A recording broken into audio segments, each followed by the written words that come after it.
Imagine the entire world slowing down just for you, all because you have an extreme tolerance to drugs. Every substance you consume comes with different side effects. Your body enhances its physical and mental attributes. Any substance causes him to grow 100 times faster. In a world ruled by monsters, he once started absorbing monsters for what felt like only a few minutes. But when he came to his senses, 100 days had already passed. His body, strength, muscles, and intellect had completely changed. But before all of that happened, shouting to everyone, someone announces it's time to wrap up work. With the job done, the crew celebrates that they can finally go home. Then one of the guys opens a small bottle he had saved. Meanwhile, the other workers comment on how tough and exhausting the day was. Ignoring the conversation, he quickly drinks all the liquid from that little bottle. With a smile, he says goodbye to a co-worker, telling him he did a good job. Invited to dinner, he declines, saying he has commitments for the next day. His co-workers are impressed, questioning where all that energy comes from. Crossing the street, they continue speculating whether he takes some kind of vitamin. Feeling revitalized, the guy named Park Han-yul thinks about the effect of supplements. Remembering his time in the army,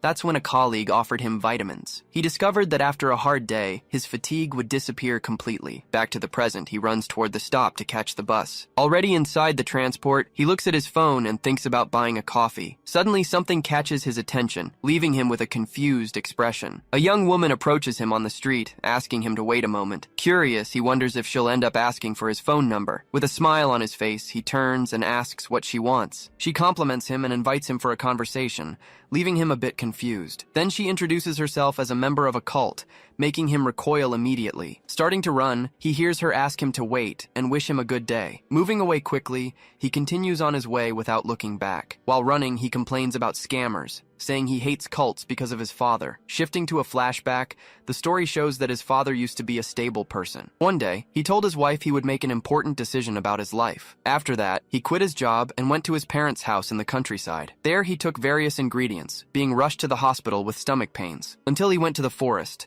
leaving a letter saying he'd return with energy. All this happened when Han-yul was only 2 years old. Back to the present, he buys a drink, thinking about how much his father suffered. Coming out of the convenience store, he suddenly stops with a shocked expression. Looking at the sky, he sees a huge circle along with other people. That strange structure hovers in the air, making him question what that could be. Someone nearby comments they hadn't seen that before, thinking it's a movie. Taking his drink, he wonders if that could be a real spaceship. Suddenly, a very loud noise makes everything around him shake. With the ground trembling, people start to fall and scream desperately. Then, a monstrous hand breaks through the asphalt and bursts from the ground. A huge monster comes out of the hole, scaring everyone who was nearby. Standing in front of him, the giant creature holds some kind of club. The monster lets out a terrifying roar, and someone screams for everyone to run. Realizing the danger, he thinks he needs to flee that place immediately. Unexpectedly, a message about nutrient use appears in front of him. As the monster roars, another window informs him about the components of his drink. Seeing the creature raise its weapon,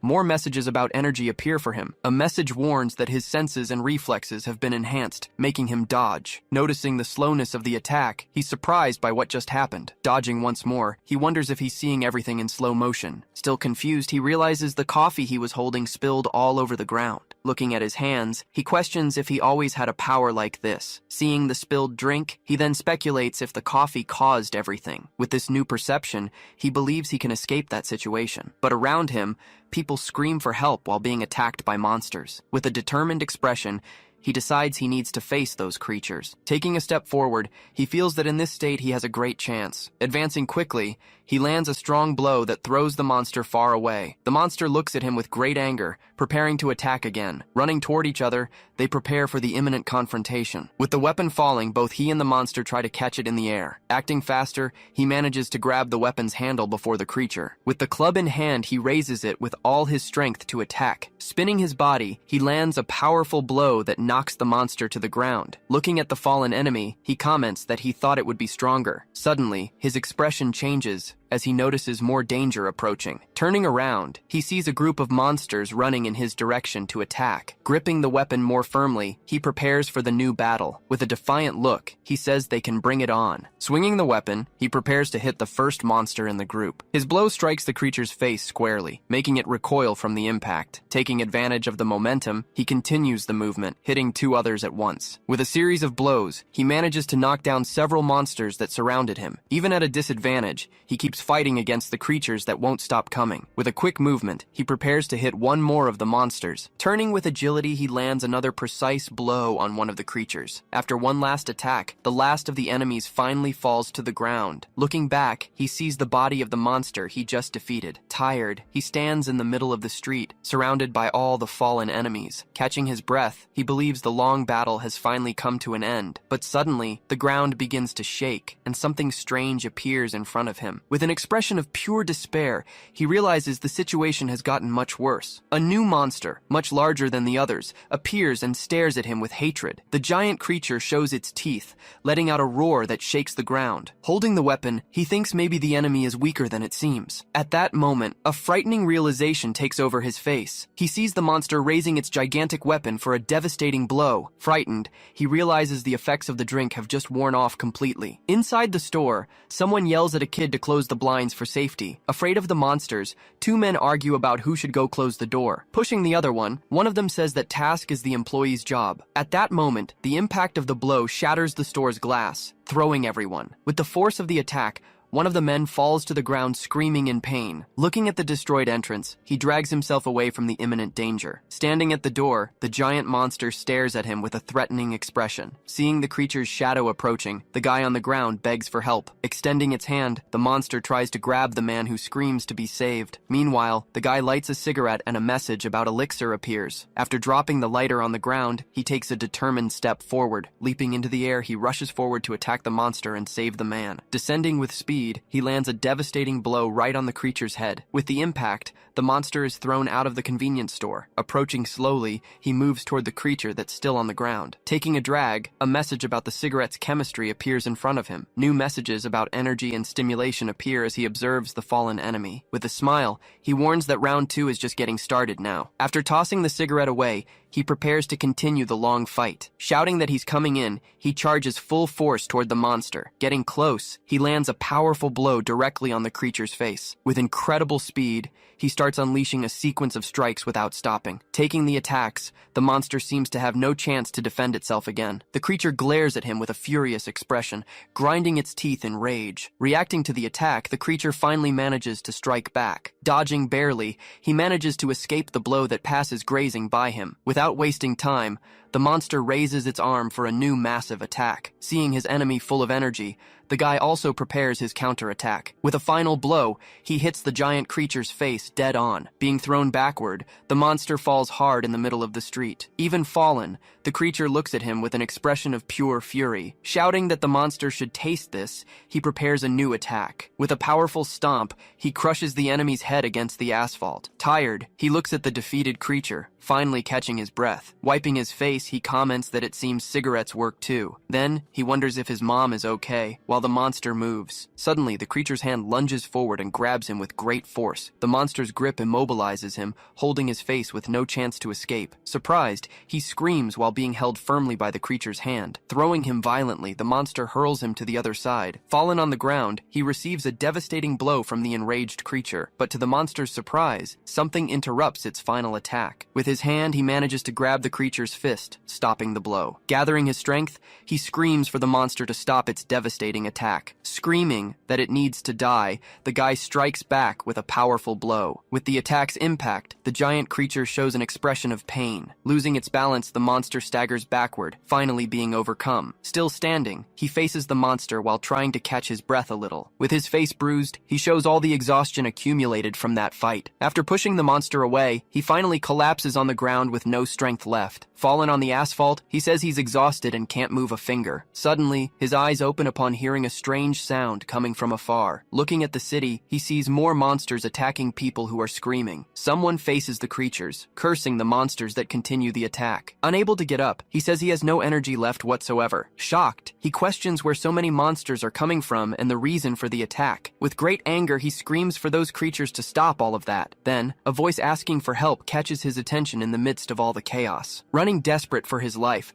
A man begs for help while a monster chases him. Being caught by the creature, he screams in panic, trying to escape from its claws. Fallen on the ground, the guy screams with all his strength for the monster to stop. Ignoring the warning, the creature lands a fatal blow, knocking the man to the ground. Suddenly, a mysterious figure appears in the sky. Descending slowly from the heavens, the long-haired person approaches the confrontation. Landing gently on the asphalt, their feet touch the ground cracked by the battle. Standing in the middle of the street, the figure faces the monsters with an imposing posture. Holding a paper talisman, the person prepares to initiate their attack. Advancing with incredible speed, the mysterious figure goes after the enemies. Launching the talisman, it flies toward the horde of monsters that awaited it. Floating in the air, the talisman becomes the center of a new attack. Multiplying rapidly, the papers form a sphere that surrounds all the enemies. Then the sphere explodes in a powerful blow, hitting all the creatures at the same time. Being struck, the monster is completely engulfed by that blow with no chance to escape. With the end of the attack, the mysterious figure stands still among the fallen monsters. Still on the ground, he comments that they managed to get all of them at once. Then, the person approaches him, as he wonders who she could be. With her hair now in a different tone, he says that was impressive. She then asks how he managed to kill one of those monsters without any training. Not understanding, the woman simply asks who the hell he is. Still on the ground, he keeps looking at her, not understanding who she is. Saying she needs to see his potential, she asks him to extend his hand. Confused by the request, the guy asks if she really wants his hand. Suddenly, his hand moves on its own, leaving him completely surprised by the situation. Holding his hand, she concentrates and says she's going to take a look. With a shocked expression, she questions what it is that she's sensing. Thinking about it, she notes that the energy is neither celestial nor human. She then concludes that he's an irregular, one chosen by destiny. Determined to eliminate him, she prepares a strike while he thanks her for the help. She continues preparing her strike, ready to stop this potential threat. Unaware of the danger, he says something bad would have happened without her. He keeps talking, saying he doesn't know how to express his immense gratitude. Hearing his thanks, she simply remains silent for a moment. In her hand, a type of blank card suddenly appears out of nowhere. She laments that his energy and his manners are such a great waste now. After speaking, she launches that small card in his direction. Flying toward him, the small card suddenly enters his open mouth. With no time to react, he ends up swallowing that strange object all at once. With a bitter taste, he asks what the hell she'd given him. Feeling something strange, he looks up with an expression of total confusion. She explains that it's a medicine used to seal the energy center. Continuing to speak, she says it's meant to seal demons out of control. Shocked, he hears her say that this is the only way to save his life. She warns that his irregular powers will one day ruin everything around him. Before turning away, she asks him not to hate her for this. Beginning to float, she says they'll meet again if destiny allows. Seeing her leave, he desperately shouts, asking her to wait a moment. Completely without strength, he finally collapses on the ground, unable to move anymore. Fallen on the asphalt, he questions why she gave him that medicine. Trying to understand, he wonders if it has to do with his special ability. With great frustration, he grits his teeth, feeling the effect of that seal. Struggling to get up, he says not to make him laugh at the situation. Dragging his feet, he says without his powers, he'd already be dead. Shifting to the convenience store, several pills are scattered across the floor, so he grabs a bottle he finds nearby on the destroyed ground. Drinking the liquid, a message about consuming the substance appears in front of him. Determined to survive, more windows about the drink's effects appear for him. Back in his room, he tests several different types of drinks. Spreading everything across the table, he begins to try each of the bottles. After taking a sip, he seems to have found an interesting effect. Sitting on the floor, he's surprised that hangover drinks also work. Feeling numb, he remembers she mentioned a disaster and that the seal worked. Thinking of his mother, he decides to grab his things and go to her house. Suddenly, a very loud alarm starts blaring, catching him by surprise. Looking at his phone, he wonders if this is a warning about more monsters. Reading the message more carefully, he's confused by what's written. The alert message warns about a disaster, suggesting everyone download an app. Holding his phone, he questions what type of app that would be. On the screen, the program's name appears as Special Measures 24. Finding the design bad, he believes it's not a scam since it's an alert. To continue, he scans his identity to authenticate access to the system. Shortly after, authentication is completed successfully on his phone screen. Suddenly, several strange symbols begin to float around his body. Startled, he wonders what those symbols are and what's happening. Then a notification appears, warning that his spiritual physique will be analyzed. Not understanding, he questions what that physique analysis really means. Then he remembers the woman, asking if this has to do with what she said. Remembering her warning, He worries about the return of some irregular. Trying to stop the process, he shouts for the analysis to end immediately. With a cry of pain, he feels a strong impact coursing through his entire body. Staggering backward, he groans in pain while losing his balance in the room. Fallen on the floor, he complains about the effect of that medicine right during the analysis. Seeing one of the drinks, he grabs it and starts drinking quickly. While he drinks, the notification in front of him continues loading non-stop. Feeling a bit better, he calms down, but a new alert appears. At this, he shouts, asking to wait, trying to stop the analysis from continuing. But it was too late, as the screen shows his analysis result. With the result displayed, he's left not understanding what happened there. On the screen, an explanation appears about the material called Azure Void. Known as Azure Void Energy, it's one of the best medicines in existence. Returning to the room, the analysis result finally appears before him. Completely confused by what he sees, he doesn't understand the analysis result. Feeling his stomach strange, a consumed drug notification pops up for him. The system then reveals that the chemical is Azure Void Energy. Since the drink cured the poison, only the effects of that energy remained. Suddenly, something strange happens, and his body begins to heat up. Sitting on the bedroom floor, he decides to wait for the fever to subside a bit. Even standing still, he continues feeling very uncomfortable with that sensation. Looking for a way, he wonders if there's a way to be more comfortable. After testing some positions, he finally finds one that seems perfect. He then sits on the floor, crossing his legs in a meditation position. Comparing the posture, he remembers old martial arts movies. Feeling very comfortable, he remains in that same position to rest. Grabbing his phone, he decides to stay there until the fever passes completely. Looking at the result, he questions why it says he has a mundane physique. The screen shows he has a physique filled with tree energy. Irritated, he remembers that she considered him an irregular and sealed him because of it. Confused, he wonders what the analysis means by tree energy. Placing his hand on his chest, he realizes the poison's effect has passed. He then thinks the ingredients may have changed during the analysis. Relieved, he concludes he would have been killed if the result had been different. Suddenly, a new screen opens before him with a live broadcast. A man in a suit begins making an announcement to all citizens. Surprised, he wonders why the president is giving a speech there. In his announcement, the president talks about the safety of the entire population. The story shifts, showing a chaotic scene of pure destruction. In that distant past, monsters dominated and ruled all the land. Back then, humans were hunted and discarded without any mercy. Amidst the chaos, some chosen ones received a special power they didn't have. This power gave them lives comparable to monsters and a new world. Later, these people were called saints, sacrificing their lives in the past. So that only humans could prosper, they became legends and myths. Continuing to protect the gates, they ensured humanity's development. Back in the present, the president says the saints will patrol their areas. To protect the people's safety, they were tested for their abilities. With the right to enforce the law, they can act as necessary. A process complete notification appears on the screen with a new option. Touching the screen, he wonders if this is what the system meant. Suddenly, several ability screens appear around him, leaving him surprised. Looking at all of them, he questions whether all that are really abilities. One of the screens shows a human body with 3 different core points. He reads that they're the upper, middle, and lower cores. Noticing the position,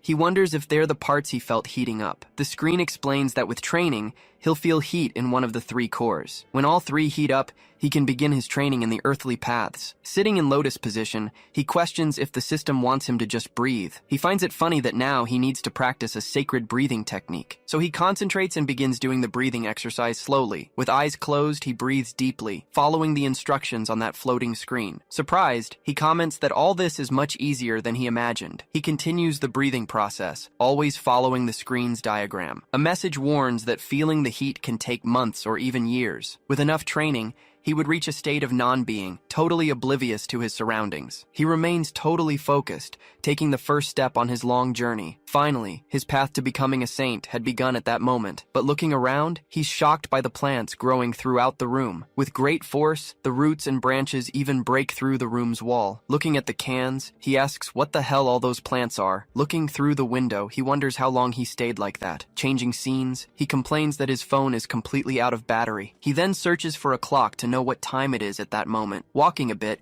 he finally finds a digital clock on the wall. Looking at the display, he sees it's already June 22nd. Doing the math, he's completely shocked by the time that has passed. Screaming desperately, he realizes he spent 100 days meditating non-stop. Stepping on the floor, he feels the energy of the plants that grew in his room. With a towel around his neck, he celebrates that at least he still has water. He finds it strange that his wounds disappeared, and that he doesn't feel hungry at all. Showing his arm, he notices he didn't lose weight, and actually gained muscle. Meanwhile, he plugs his phone in to charge using a portable battery. With his phone charged, he decides to take a look at the recent news. Remembering the broken window, he thinks about what he saw outside. A massive dome-shaped barrier covered the entire area around him. With a strange noise, he turns to the window. Confused, a monster suddenly appears, breaking through the window and startling him. Taking a step back, he feels the tremor the creature causes. With his face in panic, he wonders what kind of monster that is. Looking closer, he sees a terrifying scene outside. Through the window, he sees several different monsters walking through the city streets. Shocked,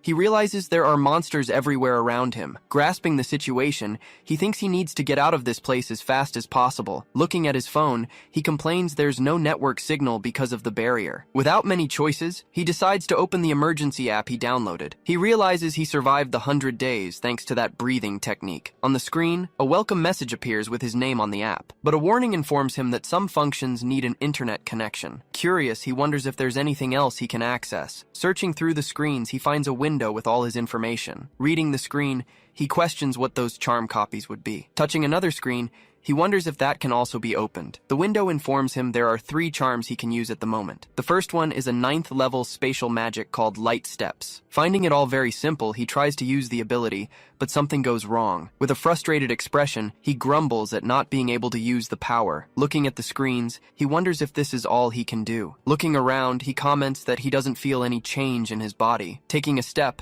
he plants his foot on the ground, still confused about what happened. Suddenly, he quickly lunges forward into a wall at full force, not understanding how he did it. Kneeling on the ground, he wonders if the spatial magic was real. Still confused, he decides to check what the other abilities he has are. One of them is a card to increase strength and carrying capacity, and the other is a type of rope that serves to blind enemies. Thinking about using the power, he wonders if he should test it on the roof. He worries that the monsters might see the light and come to him. Sitting on the floor, he becomes thoughtful about what he should do next. He remembers he copied the breathing technique and decides to take a look. Reading the screen, he discovers he can level up with experience. Shocked, he calculates he would need at least 10 years per star. Discouraged, he wonders if he'll have to breathe his whole life until he dies. Determined, he says he'll see how many stars he has first to know. Concentrating energy in his hands, he prepares to measure his level. Extending his left hand, he focuses all the energy he can gather. The system warns that the number of rings on his hand is his level. Suddenly, a loud noise startles him, interrupting his concentration in the room. With an irritated expression, he wonders what that strange sound was. Looking at the wall, he sees a monster manage to invade the place. The creature approaches, showing its teeth and growling with great rage. He then realizes he needs to find something to defend himself very quickly. With a smile, he seems to find exactly what he was looking for. The monster leaps to attack, destroying the room's wall with the impact. Turning his face, he prepares for the imminent strike from that creature. Lunging forward with everything, the monster attacks him, sinking its teeth into his arm. Screaming in pain, he feels the creature's bite pierce his skin. While being attacked, he remembers an ancient absorption technique. This ancient ability allowed stealing all the vitality from a beast. Using his hand, he chooses an ability similar to the one he remembered. With the art of enchantment, he uses the power to plant sprouts on the creature. He then lands a blow that throws the monster hard to the ground. With the impact, the creature is hurled, breaking the room's floor. Still fallen, the monster seems to have been completely defeated by his power. With his body glowing, he absorbs the energy from the creature on the ground. Looking at the wound, he says he survived because he found a useful ability. Suddenly, he feels something strange, as if a new energy emerged. His body absorbs the creature's nutrients, like iron and also protein. At this, messages about his blood and energy appear while he kneels. With the energy absorbed, the creature's body begins to disintegrate. Gasping for breath,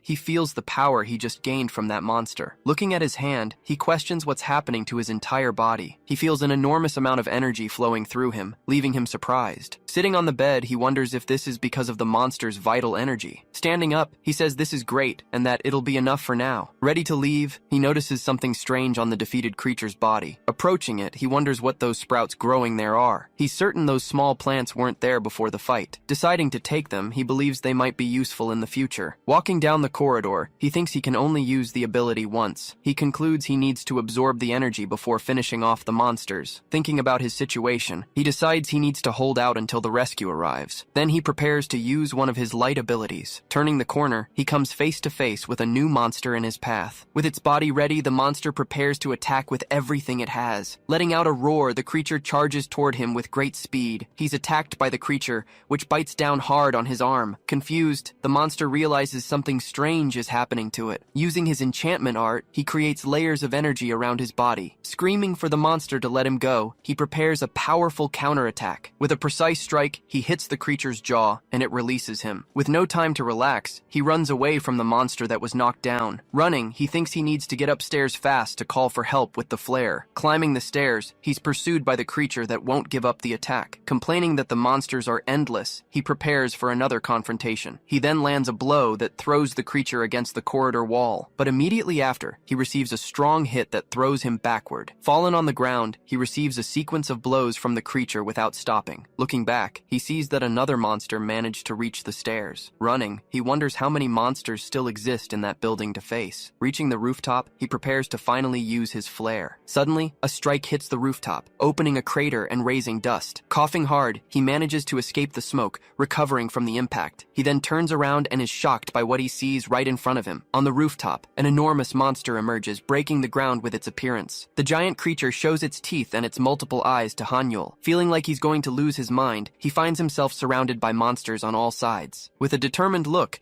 he realizes this is his all-or-nothing chance. Taking a step forward, he prepares to use his light ability. Running toward the monster, he prepares for the final attack. Holding his phone, he activates the power of the card he chose. The agitating light ability is activated, creating a massive energy explosion. With the intense brightness, all the monsters are blinded by the light of his power. With its eyes closed, the giant monster feels the pain of the strong light. The other creatures also scream, affected by the ability he used. The intense light rises to the skies, illuminating the entire rooftop of the building. Hidden, he hears a voice calling him, asking where he is. He then realizes it's a human voice and that the rescue team has arrived. Running to the rooftop, he shouts that he's there and waves to the man. Landing in front of him, an older-looking man appears in the air. He questions why he's just standing there and if he doesn't have a talisman. Embarrassed, he replies that he only had the 3 he received at the beginning. Finding it all a nuisance, the man tells him to extend his hand in his direction. He then scolds a monster, asking what it's doing just standing there. Suddenly, he screams desperately, warning that the monster is behind him. Turning around, the man faces the creature and calls it a great plague. With his hand, he creates a circle of energy spheres around his arm. Launching his power, he attacks the monster that was coming in his direction. With the monster defeated, the two stand still in the middle of the destroyed rooftop. Irritated, the man tells him not to make him repeat himself and to extend his hand. Scared, Hanyul just stares at the man, not understanding what to do. With a circle of fire, the man levitates him and pulls him close. He questions why he was walking through a restricted area of the city. Flying away from there, the man says he doesn't need to know the answer. Grateful for being saved, he accompanies the man through the city skies. Being carried through the air, the two fly through the protective barrier. With the shock, he screams and almost drops his phone on the ground. Looking at the device, he says he's receiving many notifications at once. Flying over the city, he's relieved to know that his mother and relatives are okay. With a serious look, he wonders how different other places are. Hanging up the phone, he says he'll call his mother again later. He explains it was nothing, just an investigation because he went missing. With a smile, he says he'll visit her later when everything is over. The officer asks if he's finished the call, and he confirms yes. Thanking him, he says he's happy that his relatives and his mother are safe. Suddenly, the room door opens and a large man enters. The man approaches and asks the officer if that's the boy. The officer introduces him as one of the disciples under Cha Hyun-jun's command. With an authoritative tone, the man orders the officer to leave the room immediately. Irritated, he yells at the officer to get out and not make him repeat the order. He then asks if Hanyul learned ascendance before the gate opened. With a furious expression, he questions whether he's worthy of waking his master. With a serious look, Hanyul just stares at the man without saying a word. Showing the screen, he asks if Hanyul can see what's written. Pointing at the screen, he shows that his level is that of an ascendant. A list shows there are 9 levels, with the highest being terrestrial. He explains he was recognized for his qualifications and accepted as an ascendant. Irritated, he says age and ethnicity don't matter, only experience. Hanyul concludes that ascendant is the lowest level and asks about the master. Shouting, the man grabs him by the shirt, telling him to get a clue right now. He warns him that if he was born with a spiritual physique, he must obey. With a furious look, he says there won't be a second chance for him. With a smile, Hanyul says he heard no one can change masters. Enraged, the man calls him a punk, ready to strike him. Suddenly, something catches his attention, and he pulls back with a shocked expression. On Hanyul's information screen, the performance level changed to high. Remembering the list, the man says, "That's the next level after Ascendant." Shocked, he doesn't understand how that's possible and questions him. Tapping his chest, Hanyul says he needs to do his best. With a confident smile, he asks if he's right about that. Scene change. An older-looking man is sitting in a room. He questions his disciple, asking if he treated Hanyul like a veteran. Afraid, the man bows as the master asks about the technique. Yelling that he's an idiot, the master slams the table hard. He asks if the disciple really passed the bandit's technique to Hanyul. Stuttering, the man explains his performance level was higher. The master then concludes it might be because of his body constitution. He reprimands his disciple, asking if he'll keep talking nonsense. The master explains he was born with a mundane physique like both of them. The disciple asks if that means his training speed is faster. He explains that humans come from water and return to earth. Using fire to ward off the cold, they melt iron to refine it. With incompatible relations, Hanyul's nature is more aligned with wood. He then says the report is to help him, since he's a rare case. Thanking him, the disciple bows to his master, ending the conversation there. Finding it fascinating, the master thinks about Hanyul's physique nature. He wonders if the stellar wind exists only for the wood nature. Scene change, Hanyul is sitting in front of his computer researching. Typing rapidly, he searches for information about spiritual physiques. Sitting at his desk, he carefully reads his search results. According to the government, there's no one with an irregular physique in the country. The news says the few people with this physique were all isolated. He remembers seeing people receiving notifications from the app. With a serious look, he realizes he wasn't captured, and that he's an irregular. The spiritual physique is divided into 3 types, being mundane and celestial. But a 4th type, the irregular physique, can appear unpredictably. To stop the monsters, the saints fought them and banished them from the world. Over time, their existence was left only in tales and legends. Irritated, he crosses his arms. Remembering examples like Hong Gildong and John Wuchi, he thinks it doesn't make sense to be excluded for not being a killer. Taking a sip of tea, a message about the beverage's chemicals appears. He then thinks even tea can be incredible for someone with his ability. Sitting on the floor, he concludes he got that result because of the azure void. Thoughtful, he says there's no reliable information about effects similar to his. Stretching in his chair, he supposes there are limits to public information. With a serious look, he seems to have a new idea for his research. Going back to the computer, he starts typing rapidly on the keyboard. In the search field, he decides to look for information about illegal drugs. An anonymous post talks about seeds his grandfather had in a book. Reading the post, he's confused seeing the image of those seeds. He remembers having picked up similar sprouts from the monster's body he defeated. Surprised, he wonders if those seeds are the same ones he picked up. Holding the seeds in his hand, he analyzes them with great attention. Remembering the battle, he says he took the seeds from the beast in the apartment. Then he turns to the computer, thinking about researching them. Searching the internet, he notices there are no images of the seed already germinated. Then an anonymous post appears, seeming to be the answer he was looking for. It says that purgatory grass is difficult and slow to germinate. Reacting to the information, he questions the difficulty of making them sprout. Then he realizes that the seeds in his possession are already sprouting. Remembering a fight, he tells himself that it can't be. Then he says he's going to experiment with the seeds that haven't sprouted yet. Holding the seeds, he states that he'll use a special breathing technique. Sitting down to meditate, he begins to execute the breathing technique slowly. With his eyes closed, he remains motionless throughout the entire process. When he opens his eyes, they seem to have changed after using his ability. Looking at his hand, he reacts surprised at what his technique did. Observing his hand, he's impressed to see that the seeds have finally germinated. Changing scenes, a blonde man barges into the room yelling for someone. Looking around the room, he wonders where the other guy went. He then questions if Hanyul ran away, but says he wouldn't leave the area. Searching the place, he wonders if something was stolen by chance. Then he opens the fridge, looking inside to see if he finds anything. Seeing some peaches, he yells, saying he knew the other guy was a thief. In another place, the scene shifts to a park right in the middle of the city. There he buries one of the seeds in the ground, preparing to begin. Sitting in the park,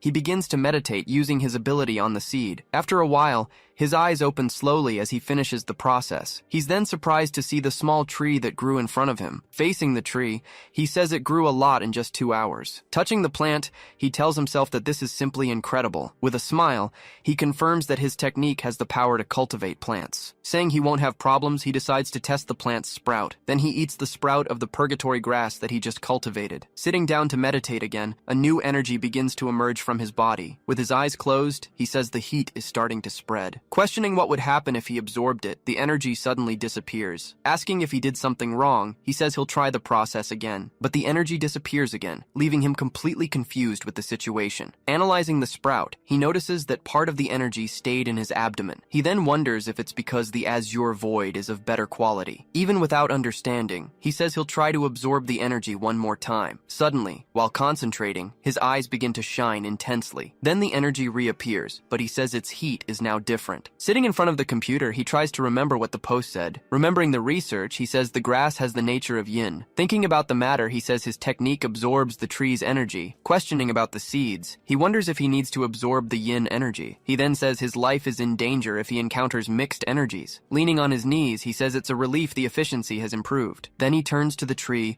saying he also needs to take care of it. Approaching slowly, he grabs the base of the small tree's trunk. Pulling the plant from the ground, he comments about the solar wind's rules. At that moment, he gets startled by his phone ringing, and he questions what the alarm is about. On the screen, a message warns about a level 2 calamity alert. Running with the tree, he gets irritated that they're only announcing the alert now. With the rain falling, a person yells for everyone to go to the shelter. Arriving at the entrance, he finds the path blocked by a group of men. Then a guy screams, scared, seeing a giant worm coming out of the ground. Looking at the creatures, he tells them not to be afraid because they're from the earth. He warns that it might be less dangerous if nobody touches the worms. He says if everyone stays there, the creatures won't approach. Suddenly, he hears someone desperately screaming for help. Then he sees that the scream comes from a pot full of worms. Then a strange creature appears, showing its teeth and its long tongue. Then a giant monster appears at the location, scaring everyone who was there. With a smile on its face, the creature stares at the group of people there. Shocked by the situation, he's paralyzed, staring at the monster in front of him. Facing the group, the monster flashes a terrifying smile at them. Fallen on the ground with her dog,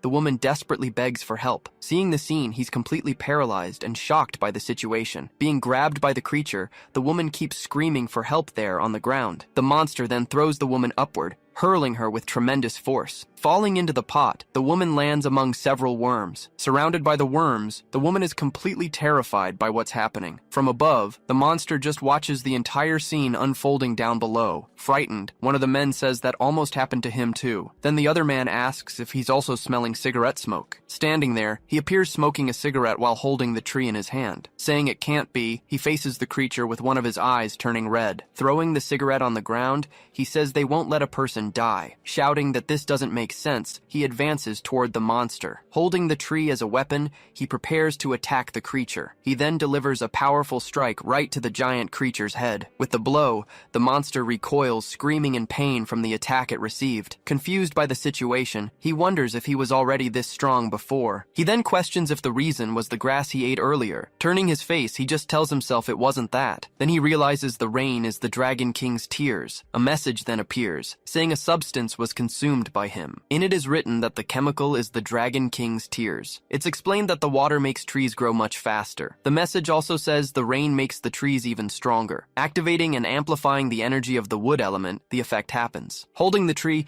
he says he now feels capable of doing anything. Using the power of the rain, he begins refining the tree into an artifact. Next, the tree contorts, changing shape right in his hand. It then becomes an exorcist blade, a weapon made to kill demons. Wielding his new weapon, he prepares to finally face the great creature. Seeing that, the monster becomes furious and roars loudly in his direction. Then the creature flies upward, initiating a fast and very direct attack. Gathering energy in its hands, the monster prepares a powerful strike against him. Trying to defend himself with the weapon, he shouts, asking for some help. With difficulty, he manages to hold back the strong blow that came from the monster. He resists with great force, trying not to yield to the great enemy's attack. Being pushed back, he says he'll be thrown out if he loosens his grip. Fighting to endure, he shouts that he needs to withstand the attack no matter what. The creature doesn't stop the attack, continuing to push him with all its strength. But seeing an opening, his eye glows in a very different way. Taking advantage of the opportunity, he lands a precise strike on the monster's face. He attacks the creature with his blade, delivering a very powerful blow. Realizing the attack didn't even leave a scratch, he's surprised. He then wonders if this has to do with the exorcist blade. Confused by the situation, he faces the creature that also seems not to understand. Noticing the monster is staring at the blade, he remembers an old saying. The creature then looks away, ignoring him and focusing on something else. Fallen on the ground, the woman desperately tries to crawl away from danger. Looking back, she reacts with great fear upon seeing the creature approaching. He turns quickly, asking where the monster is going now. The monster advances at high speed, flying straight toward the woman and grabbing her. Hanyul strikes the monster, making it stunned and drop the woman. Sliding across the ground, he manages to grab the woman before anything happens. She thanks him, but he warns that it's still too early to relax. The creature roars again, seeming to be very angry about the situation. Running with the woman in his arms, he flees from the creature pursuing him. Then the monster advances, preparing to strike with its claws.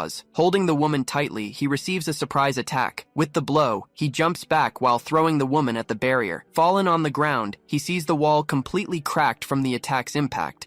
With his face injured, he feels the effects of the blow he received. Leaning on the weapon, he says it was a relief to have escaped without fractures. Catching his breath, he prepares for the monster's next move. Flying in his direction, the creature prepares to attack once more. With an angry face, the creature stares at him up close with its teeth showing. Looking up, he says that flying at that size is cheating. He says he can't run away because the drug's effect is wearing off. Thinking about planting sprouts, he finds it difficult to use that against a flying enemy. Since it's a gamble, he decides he's going to use his secret technique. The exorcist blade has roots in the ground, growing and exchanging energy over time. With the rain of tears, he realizes he can speed up the entire process. Using a technique, he absorbs the rain to increase the weapon's strength. Confident in the result, he says he can execute his plan without problems. Holding the energized blade, he prepares to use his powerful ability. With his eyes closed, he begins the execution of solar winds to attack. Then he uses the art of enchantment, activating his lightning strike. Facing that energy, the creature prepares for the attack it's about to receive. With a step forward, he advances rapidly toward the large creature. He then leaps toward the monster, which stares at him with its mouth open. Spinning in the air, he lands a powerful blow right on the monster's body. With another strike, he causes massive damage to the creature's side. Feeling the damage, the creature reacts with a very loud cry of pain. With a cut on its eye, the creature glares at him with intense rage. Spinning in the air, he prepares another strike against the large creature. With a determined face, he charges upward with all his strength. With the blow, the creature's face begins to crack entirely. Then the defeated creature begins to disappear right in front of everyone. From afar, a couple observes the scene, pointing in his direction. Shocked, they film everything, and the man says he killed the creature. He then says the creature is the pet of a powerful deity. But even so, he saved the person in danger without even hesitating. Looking at him, the man describes him as a true superhero. Changing the scene, a camera records him standing in the street after the fight. In another recording, a different person launches a very powerful strike. Then the strike hits the target, causing massive destruction at the location. Screaming in the recording, a man calls the other a punk with great anger. In the video, he asks Hanyul if he has any idea what he's done. He shouts, saying that Hanyul killed the bird that Lady Yuhua loved so much. After the attack, the man orders that Hanyul be dragged away immediately. The recording shows Hanyul on the ground, quite injured after the confrontation. Lying in his bed, a man watches the entire recording on his phone. In her room, a girl also watches the video that spread across the internet. Inside a bus, several people watch the viral video on their phones. In the online comments, people begin to debate about what happened on the street. Other people ask what he did wrong to deserve that. More comments appear with people saying they felt relieved by the death. People agree that it's better for a bird to die than a person. Changing the scene, a woman asks another if her child is dead. Lady Yuhua wants to know if the Taoist burned whoever killed her messenger. The other responds that, for now, they only subdued and detained him. Saying they despise her, she complains about only keeping the punk in custody. Screaming at her servant, she orders that the humans make an example of him. But the servant says that a recording of Hanyul has become a popular topic. She then advises her lady to be kind, because of the general dissatisfaction. With a smile, she says the world has no charm and the rulers are afraid. Asking about a way to calm her anger,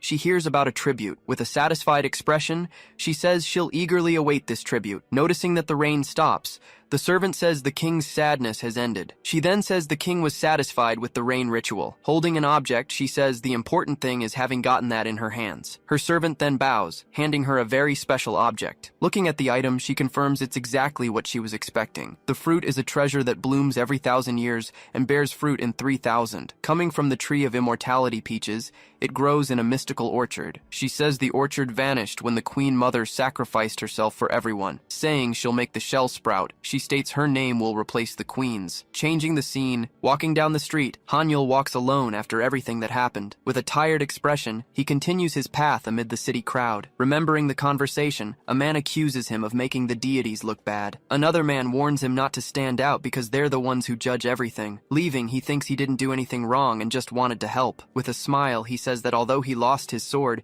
he managed to grab this. Returning to the fight scene, he stands still staring at the defeated monster. Looking at the creature's body, he notices a strange detail down there. Then he crouches down, picking up an object that was on the monster's ankle. Holding the item, he wonders what that wooden block is. Then he questions why the object was tied to the creature that way. Suddenly he notices something, wondering if that piece of wood is alive. Then energy begins to emerge from the object, completely enveloping his hands. Holding the wooden block, he analyzes the object with great attention. Looking at the sprout, he says he used his technique to make it grow. Then with a confident smile, he wonders if he should try to cultivate it. A year has passed, and the city seems to be following its routine normally. On television, an anchor reports the general complaint about a bad smell. Meanwhile, at a bar, the government announces they'll purify the river water. There, a customer complains a lot, saying the place has a horrible smell. Then the bar owner shouts, saying the problem is the river monster. Going back a month, a monster hid itself inside the Han River. In the darkness of the water,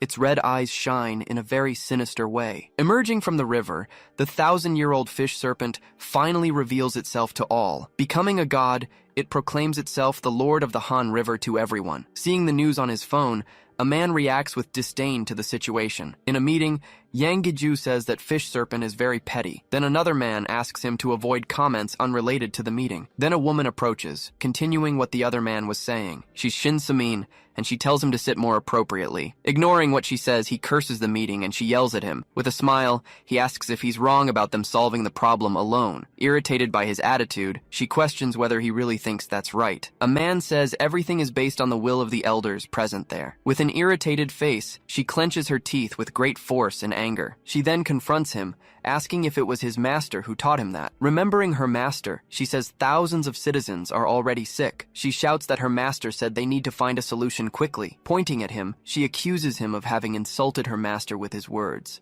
With an ironic smile, he asks her if she can kill the sovereign. With nothing to answer, she just stares at him with a worried expression. He then tells her that yesterday, 4 mystic immortals already had an accident. Looking around the room, he asks if they really want to enter the fish's mouth. Even with the arguments, she continues staring at him with a serious expression. The difficulty in dealing with the monster is that it uses earth and water techniques. The only way to win would be with an immortal with a higher rank. Saying he's out, he says this is like worrying about a job. With a face full of rage, she breaks her phone with her own hands. Turning his back to her, he warns that he's leaving to go train. Alone in the room, she says defeating the fish serpent is the quickest solution. Walking through the forest, she proceeds alone amid all the vegetation. Stopping her walk, she grabs a case that was on her back. Opening the case carefully, she reveals the weapon that was stored inside. Remembering a year ago, she recalls that a man killed Lady Yuhua's bird. He was arrested and released, but his wooden sword was confiscated. The wooden sword was rare and caused a very big disturbance. Remembering Park Hanyul, she says that if it's him, it might work. He didn't leave Gwanak-gu and worked at a restaurant for a year. She says he doesn't use the app, so he can't use talismans. Remembering the recordings of the fight, she says it's not impossible that it's him. Suddenly, a man in a hoodie running passes by her in the forest. Running along the trail, she identifies him as Park Hanyul. He turns suddenly and she reacts surprised,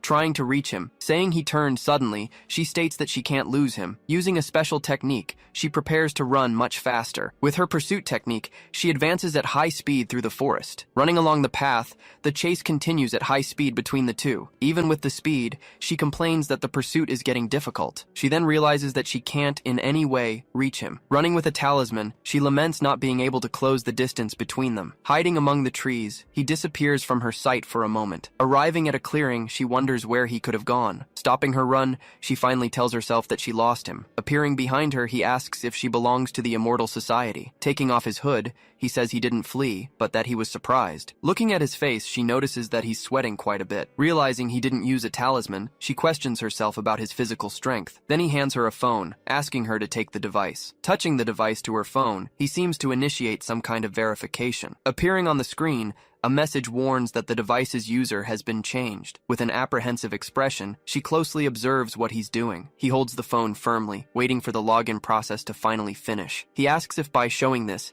everything will finally be resolved between them. Shocked by what she sees on the screen, she says she can't believe it. Showing his information, the profile reveals that he's a high-class immortal. She then becomes surprised to see that he's an immortal superior to her. Walking together, they start talking about the mission ahead. He asks if she wanted to use her element to kill the river sovereign. With a serious expression, he questions whether the immortals really want the monster dead. Hearing his question, she finds herself with no answer to give at the moment. He then says that, in his opinion, this is all intentional negligence. She shouts that the seniors didn't act, leaving the rookies to solve everything on their own. Mocking the situation, he says thousands suffer for the growth of the rookies. Changing the subject, he asks if his sanctions will be lifted if he cooperates. He also asks if he can finally have his old sword back. Surprised by the question, she asks how he knew she had the sword. Grabbing the case, he says his technique allows him to interact with the trees. She then wonders if that's why he can run so fast. He says he first wants to know if his curfew can be removed. Looking at her phone, she informs him that permission for release has already been granted. With a smile, she says no one will complain since he only helped. She thinks the curfew was created to punish Park Han-yul. With the sword in hand, she decides she'll do everything to convince him. At the river's edge, red water with smoke fills the place. One of the men there asks if they really needed to go there. Another man complains about her presence, saying it's a nuisance having her there. Asking for calm, she says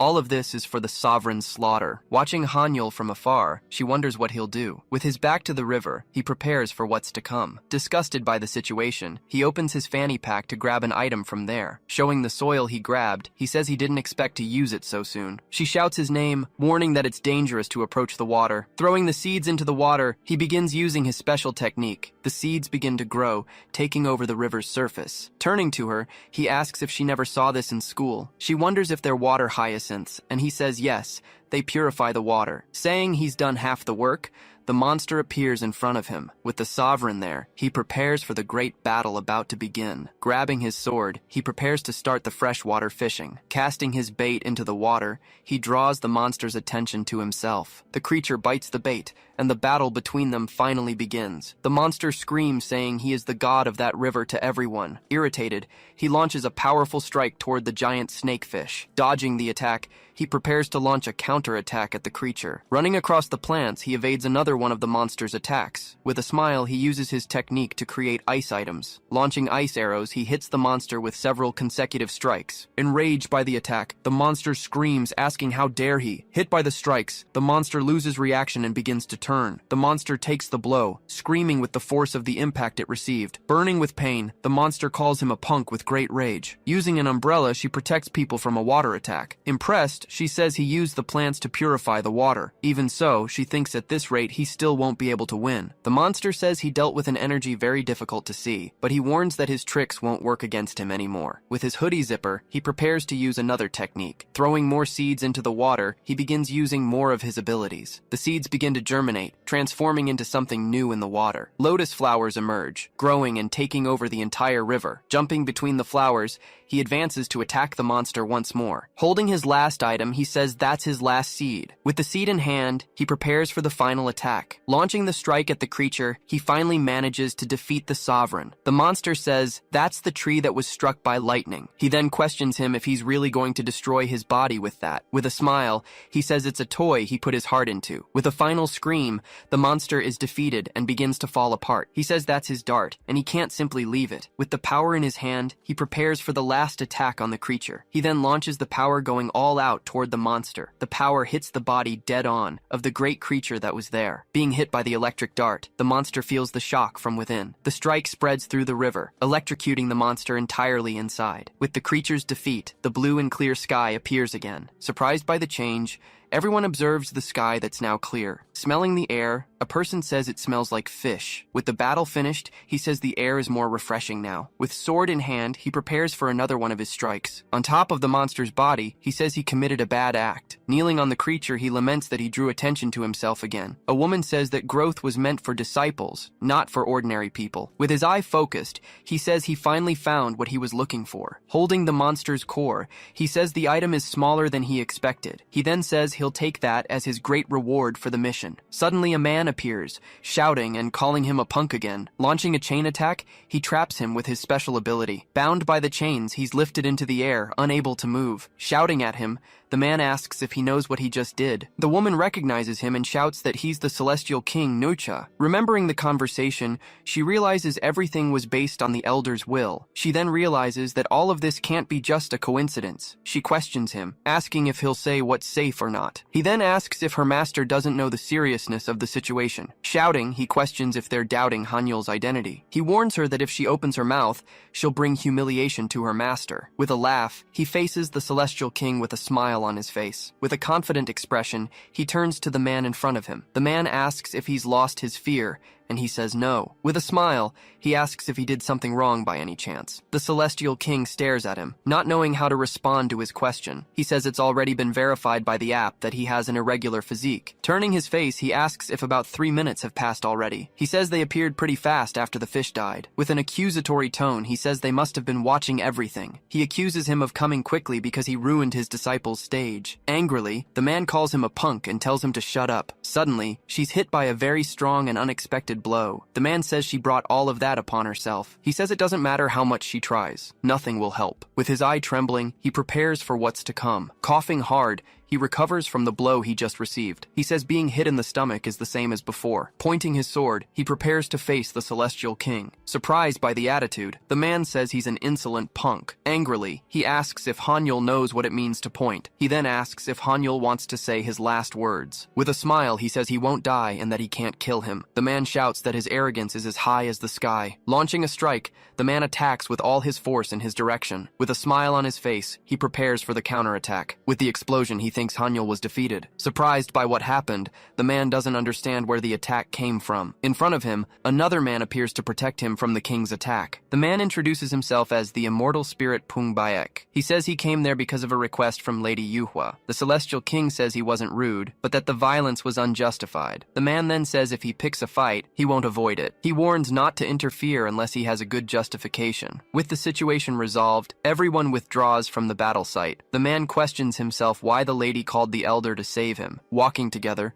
they enter a building with a large garden inside. Entering the garden, they observe the place with quite calm and attention. The man then asks if he knew he would show up there today. Confused by the question, he says he didn't understand what he meant. The man then advises him, saying that arrogance leads to downfall. Hearing the elder's words, he remains silent for a brief moment. Thanking the senior for the advice, he says he'll remember everything. Remembering that arrogance leads to downfall, he walks toward his destination. He says he clearly remembers how confused he was that day. That's why he prepared himself since the story of the River Sovereign emerged. He then thinks to himself that he won't go through all of that again. A large and luxurious hall is revealed, with several people waiting for him. Thinking about the situation, he says he won't act without knowing everything. With a smile, he affirms he won't be victimized like before again. In an anonymous post, someone questions why Yuwa is in the Celestial Trinity. A comment says she only cultivates herbs to have similar abilities. It is said that Lady Yuwa has a garden where she cultivates medicinal herbs. Thinking the garden was a rumor, he says he has a plan to get proof. With a smile, he says his plan was to attract her attention. Now standing in front of the lady, he finally puts his plan into practice. A man asks if he knows what is being offered to him. Showing the purgatory seeds, the man says it's rare for them to sprout. He then tells that the item was discovered by mortals on the black market. With a serious look,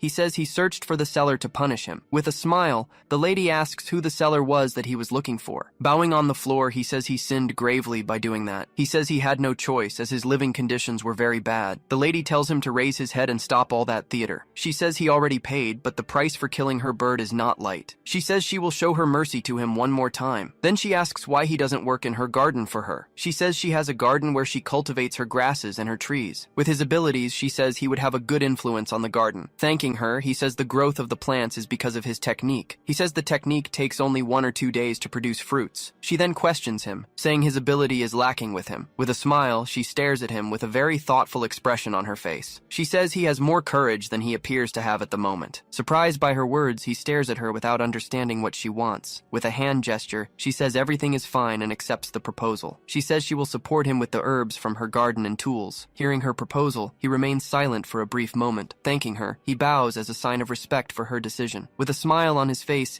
he stares at her with an expression of confidence. Alone in the hall, the lady then calls for Ja Cheongbi, asking if she is nearby. Taking a step forward, she approaches the lady to hear what she wants. Walking through the hall, the young woman approaches with her hands in her pockets. She introduces herself as the flower of extinction, Ja Cheongbi. The lady asks for her verdict, and she responds that he is suspicious. She says he is obedient, as if he wanted her to see it personally. Walking through the garden, the servant tells that she heard he killed the bird. She also remembers that he managed to win the battle against the river sovereign. She says he is intelligent and doesn't have much battle experience. With a gesture of her head, she says he is an exaggerated psychopath. The lady asks what a psychopath is, and she says it's a mundane term. She says the lady welcomed him, even knowing he was up to something. With a smile, the lady tells her not to worry about the situation. With a laugh, the lady says if he's not useful, he'll serve as fertilizer. She says she doesn't like the lady, but they decided to work together. With a serious look, she continues thinking about the current situation she finds herself in. She then hopes that he will be more useful than simple fertilizer. Walking down the street, he thinks about the power of the immortal that was hidden. Lady Yuhua's power was at an upper limit of 400. He says he reached 10 stars, but he's not sure about them. The Celestial King had 600,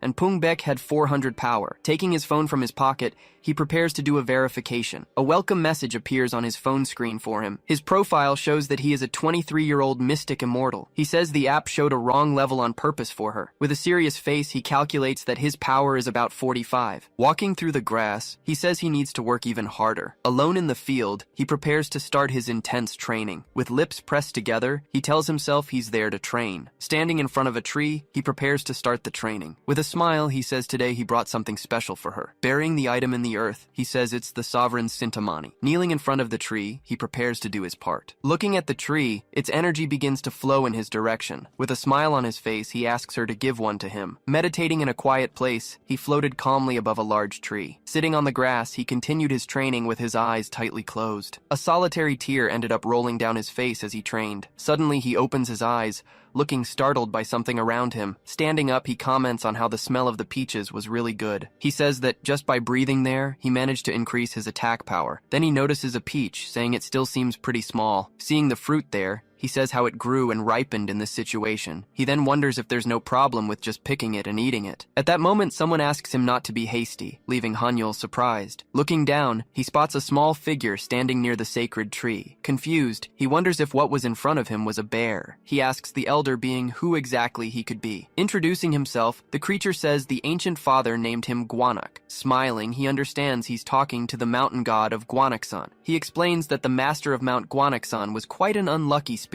Going back to the past, officials believed the mountain could affect Hanyang, so they added water energy using a lion statue. Thus, they constantly weakened the energy of Mount Gwanaksan for a long time. He asks if that's why the bear is half his height. Gwanak says there was no reason to interfere with a devotee's training. Having no strength, the bear couldn't enter the tree's barrier. Saying he needed to eat, he's interrupted by the bear shouting for him to stop. Nervous, the bear shouts saying it would be reckless to do that now. He asks if the problem is picking the peach, not understanding why. Then he questions if the bear is worried about people like himself. Gwanak says that's not it, and that soon others will discover the tree. He then warns that at this moment, there's someone waiting for him below. Looking at the sky, he notices a tremendous dark energy coming in their direction. Gwanak then points to the energy, saying he had warned about that. He wonders if they're after the peaches from the Tree of Immortality. Holding the peach, he asks if this is the fruit the Monkey King ate. Gwanak says what's important is that one of the Taoists is pursuing him. Gwanak explains that with so much training, he was able to pass through the tree. Then Gwanak says a human doesn't digest the peach, but he does. He asks for the fruit to be able to recover his energy and protect everyone. Smiling, he simply apologizes while holding the freshly picked fruit in his hand. Ignoring the bear, he eats the peach and leaves Gwanak totally desperate. Completely furious, Gwanak wonders what kind of guy this was in front of him. He thinks that was the peach that made the Monkey King immortal. Now that the fruit has been consumed, Gwanak wonders what's going to happen. Sitting on the ground, he begins to meditate to absorb the fruit's properties. Opening his eyes, he's questioned by the bear about how he was feeling. Kneeling, he takes a deep breath, and Gwanak asks if he feels any change. He says with a smile that the fruit was very juicy and fresh. Totally speechless, Gwanak stares at him with an expression of pure shock. Then from afar, the bear starts screaming, calling him a crazy idiot. Feeling the heat begin, he notices the bear catching fire and screaming behind him. He notes that the heat moves freely through his body without stopping. Losing interest, he says the elder is talking about dying. Asking for help, Gwanak asks if he won't help his junior in trouble. Shouting, Gwanak says he can't help because he has no power for that. Suddenly, a small thing hits the bear's head, who screams loudly. He accuses Hanyul of throwing stones at him, who says he knew he'd catch it. Looking at his paw, the bear sees with surprise a small, bright seed. He realizes that was a purgatory grass seed already sprouted. Gwanak asks if he was really giving him something so precious and rare. Then he throws another seed, which falls directly into Gwanak's other paw. Saying that's all he has, he leaves the bear moved. He asks if that would be enough for him to recover soon. Stuttering a little, the bear responds that it was certainly more than enough. Then he asks the small bear what he can do now. Holding the seed, Gwanak says from now on he can sell caves. Not understanding anything,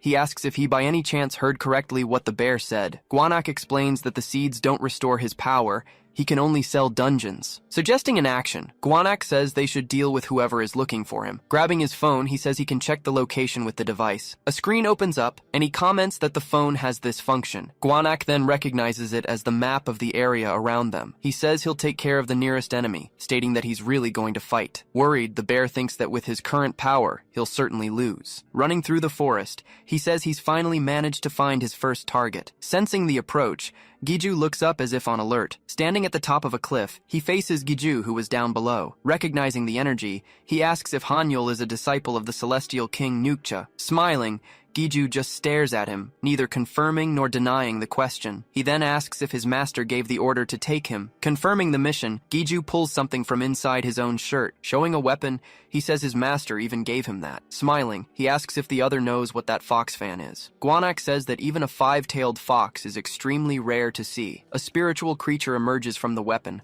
startling the little bear in the tree. He comments on the tremendous ghostly energy the weapon was releasing now. Confirming it's the fan, he leaves his opponent a bit surprised there. He asks if the opponent is going to use an explosion in Seoul, a crowded place. Unconcerned, he asks if the other can't feel the energy around. He guarantees that no ability or scream will leak from that isolated location. Smiling, he reveals that it's all because of the Shadow Squad's banner. Gwanak understands that the energy was a treasure with the power of beasts. Observing the power, the bear realizes the scale was certainly very large. Irritated, Giju points at the bear and asks why he keeps interrupting him. He then replies that he doesn't know, leaving the enemy even more irritated with everything. Pointing at the bear, he jokes about Gwanak explaining everything from the top of the tree. Clenching his fist, he complains about everyone who's interfering with his plans, asking he wants to know why everyone is interfering in his business. He then shouts furiously that the snakefish was his hunting quota. Threatening, he says he'll take his life in place of the fish. He realizes the enemy's power increased fivefold with the sacred item. Holding his staff,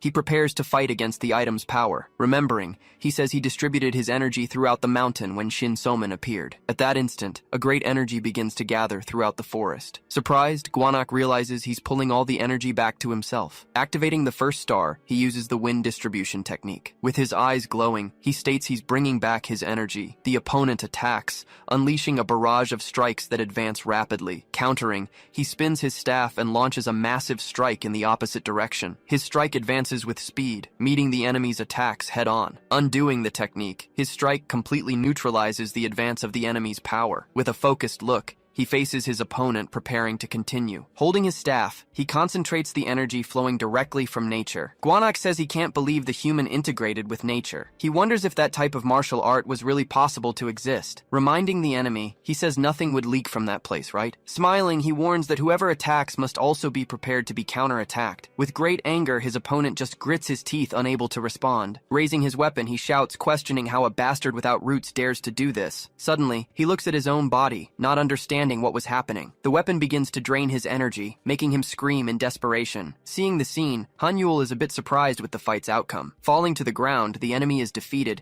and he lands in front of him. Looking at the body, he comments that the guy was totally screwed at that moment. He explains that the enemy's soul was sucked out by the sacred item's power. Gwanak says a sacred item moves mountains, but he doesn't seem to care. Holding his staff, he wonders if a sacred item is really that good. Holding the weapon, he wonders how great its power would be. At that moment, a new opponent's opponent's eyes appear, observing everything attentively. Coming from the new enemy's direction, a huge fire explosion happens there. Then a Taoist appears, executing a strike with both hands. Running toward the fallen Giju, he shouts Yang Giju's name. Holding the disciple, he laments the failure, saying it's unbelievable. He then states that everything he did was in self-defense. Facing Hanyul, the Taoist is surrounded by a large amount of fire. Warning, he says self-defense will also apply to the old opponent. Remembering the past, he says he should have burned him to death before. Threatening him, he says he'll burn him and take him to King Nucha. Surrounded by fire, he just faces his new opponent without moving. Fire explosions start happening all over the mountain area. In the middle of the flames, the opponent rushes forward with a powerful strike. Dodging 2 attacks, he prepares to counterattack the Taoist in midair. Using his staff, he defends against a massive fire strike that pushes him back. Spinning his weapon,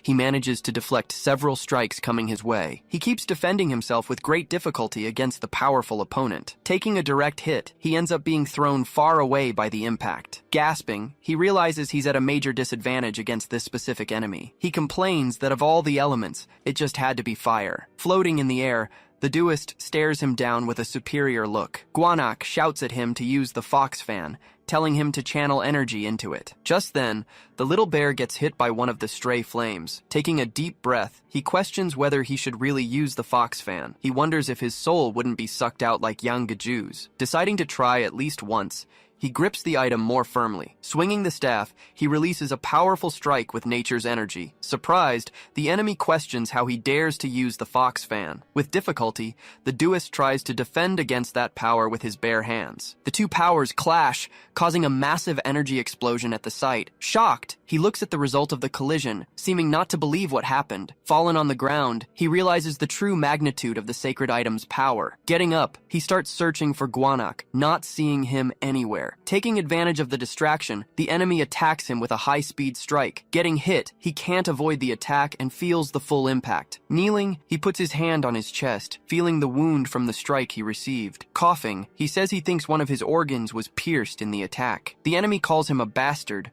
looking at him with a superior gaze. He says that Hanyul wasn't satisfied with just turning his disciple into an imbecile. On the ground, he thinks about how he survived and if all immortals are like this. Screaming that this will be the last one, he launches a new fire strike in his direction. Using the fan, he tries to defend himself from the strikes hitting him non-stop. He then receives a powerful blow that throws him very far from there. He ends up coughing, feeling the force of the wound he just received in his chest. The enemy says he won't let him use such petty tricks anymore. He warns that now he'll take him directly to the celestial king Nucha. Fallen on the ground, he wonders if this is how he's going to die now. He laments that if his body weren't injured, the fight would be different. Suddenly, he wonders why the pain disappeared out of nowhere. Right then, the properties of the immortality peach start taking effect. The drug devourer's analysis is completed, releasing all the power. Shifting to the past, the Monkey King wanted freedom and obtained his skin. He endured 49 days in the eightfold celestial path without problems. Despite the pressure, his skin lasted for 500 years without any damage. Dongbangsak wanted a body that would make him sick, so he took the cells. In the end, even the king of the underworld gave up trying to take him. With the drug being consumed, his body begins to undergo a transformation. The peach's function creates an apparatus optimized for his own element. And so, Hanyul got what he wanted, a completely regenerated new liver. His new liver filled his body from head to toe with cold water. Startled, the enemy is shocked, feeling that completely different energy. He wonders how Hanyul got water energy out of nowhere. With great anger, the Taoist stares at him, calling him a punk. Then he realizes that the Hanyul in front of him was actually an irregular. Smiling, he says he doesn't know how this happened, but he felt good. He comments that meanwhile, the sensation is great, since it's not hot. Preparing himself, he uses the fox fan with his new water energy. Swinging the weapon, he launches a powerful strike against his old opponent. Several water strikes surround the enemy, who's left with nowhere to run. Completely desperate, the Taoist wonders how all of this can be possible. With the power of water,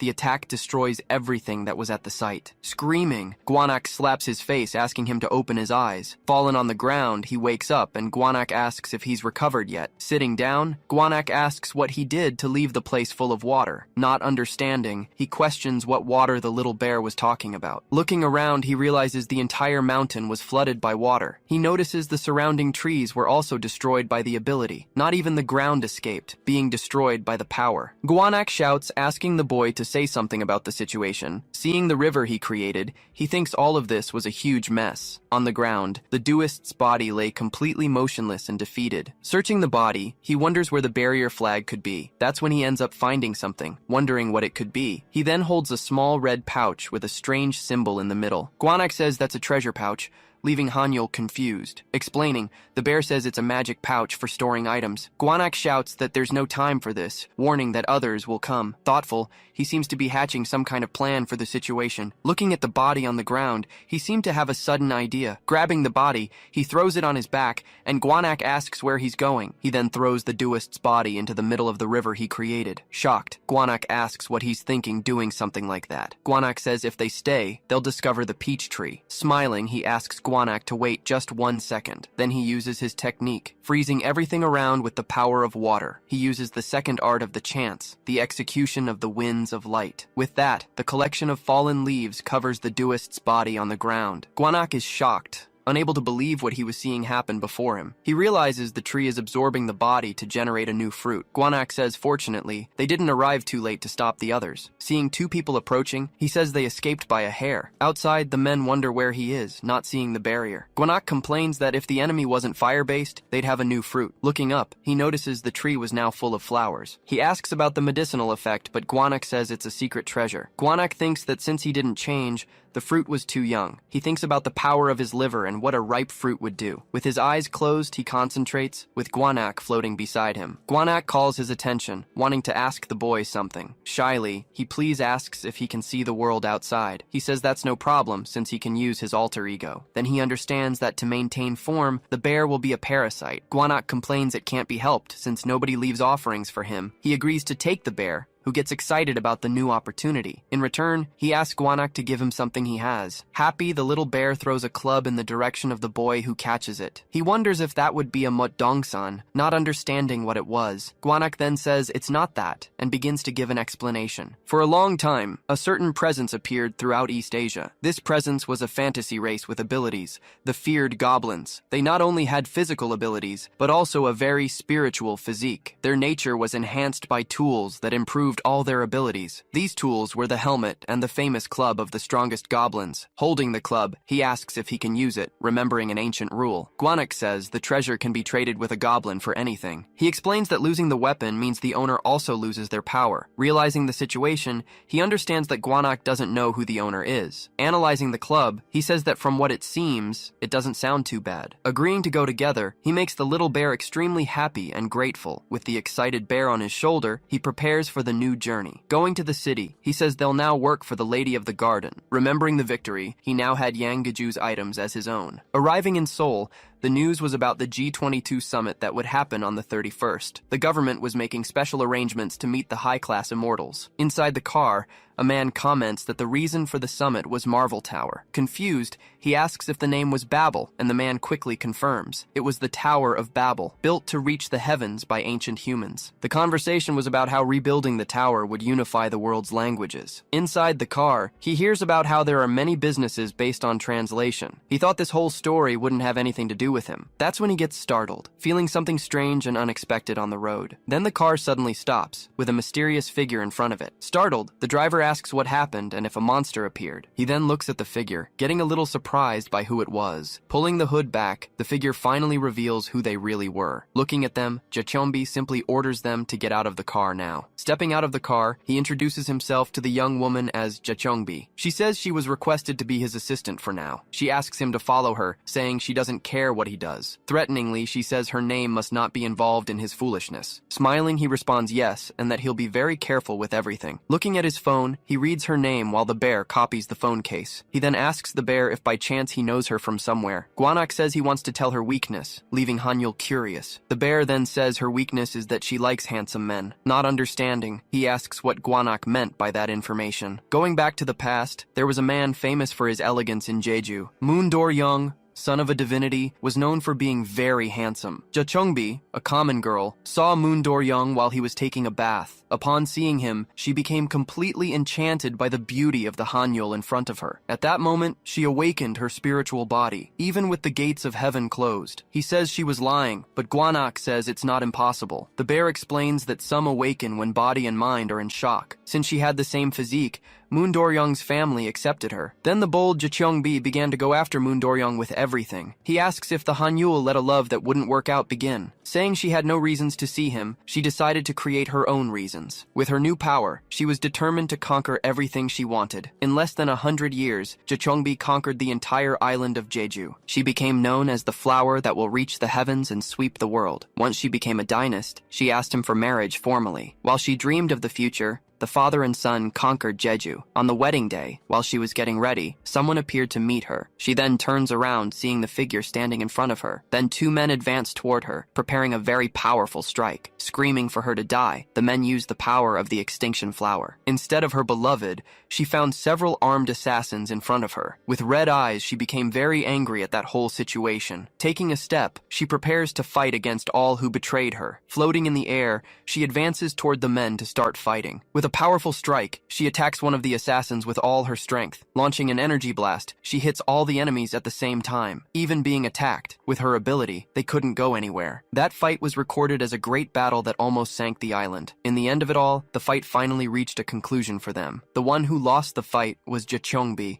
who screamed with all her strength. She herself, for having been betrayed by love, ended up being the big loser. Gwanak says she was approached for having skills and beautiful faces. He finishes saying that if the princess didn't intervene, she would be expelled. Gwanak says he doesn't need to feel relieved because she wouldn't hate him. Threatening the little bear, he asks if by chance he wants to go back to the mountain. Then Ja Cheong-bi appears, asking what he was doing standing there in the way. Arriving at the location, he comes across a huge staircase and a large gate. Running, he apologizes, and she tells him to climb up right away. She explains that there are 6 gardens in the castle, all numbered from 1 to 6. Opening a door, she says the only place he can stay is the 6th garden. He wonders if that would be the lowest place of all there. Looking inside, he's surprised at what he was seeing ahead. He can't believe there are 2 suns in that completely deserted and dry place. She explains that now he's the lord of that garden and must protect it. Asking about the former lord, she says the place has been closed for 100 years. He realizes that with the reopening, the 6th garden was now very valuable. She says it's not unpaid work, and he just agrees with the condition. He then agrees with the situation, while she starts dancing there. Confused, he wonders if the music she was listening to was in Japanese. Then she screams, trying to grab her phone, which was in her pocket. Flying through the air, the phone escapes and goes toward Hanyul. On the screen, a call from a group of men appears with a song. Remembering her story,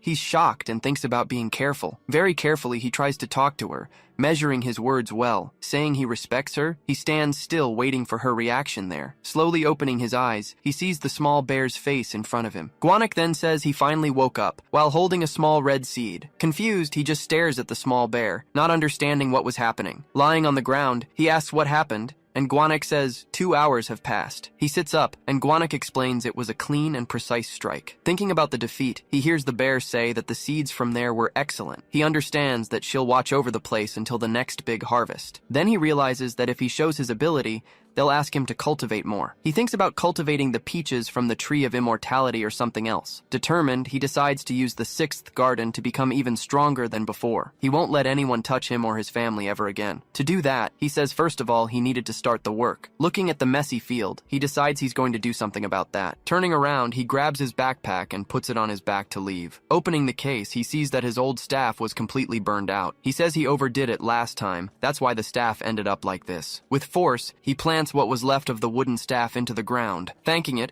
he says the weapon saved his life many, many times. Then he says that from now on, the staff can finally rest. Gwanak can't believe he could pray so sincerely for an object. Gwanak thinks the staff was just a plant, but could ascend without regrets. At that moment, a small leaf begins to sprout from the staff planted in the ground. Suddenly, the small leaf transforms into a huge tree in front of them. From the ground, several roots begin to sprout and spread throughout the entire field. The roots advance quickly, spreading across the entire terrain rapidly. Then the roots begin to form a fence around the whole plantation. Shocked, he wonders how all of that could be happening so fast. The tree that would take a month to repair itself grew in an instant. Pointing at the dried trees, he uses his ability and shouts for them to rise. Using the 9th art of chance, he begins the work of the land. He says the 2 new helpers will be in charge of agricultural duties. The 2 trees then plant their feet on the ground, preparing for work. With a glow, the trees begin to transform into something completely different. Then the trees become 2 guardians, ready to protect the entire garden. Gwanak says that was incredible, leaving Hanyul with a confident smile. The bear praises the ability, saying that not even high-ranking immortals use it. Tired, he says he needs to rest a bit, as he spent a lot of energy. Arriving at the house, Gwanak offers him a jujube that just ripened there. Entering, he realizes the place was much more spacious than he thought. Gwanak says the former lord was Park Hanyul, also known as Gumijinin. Dropping the backpack,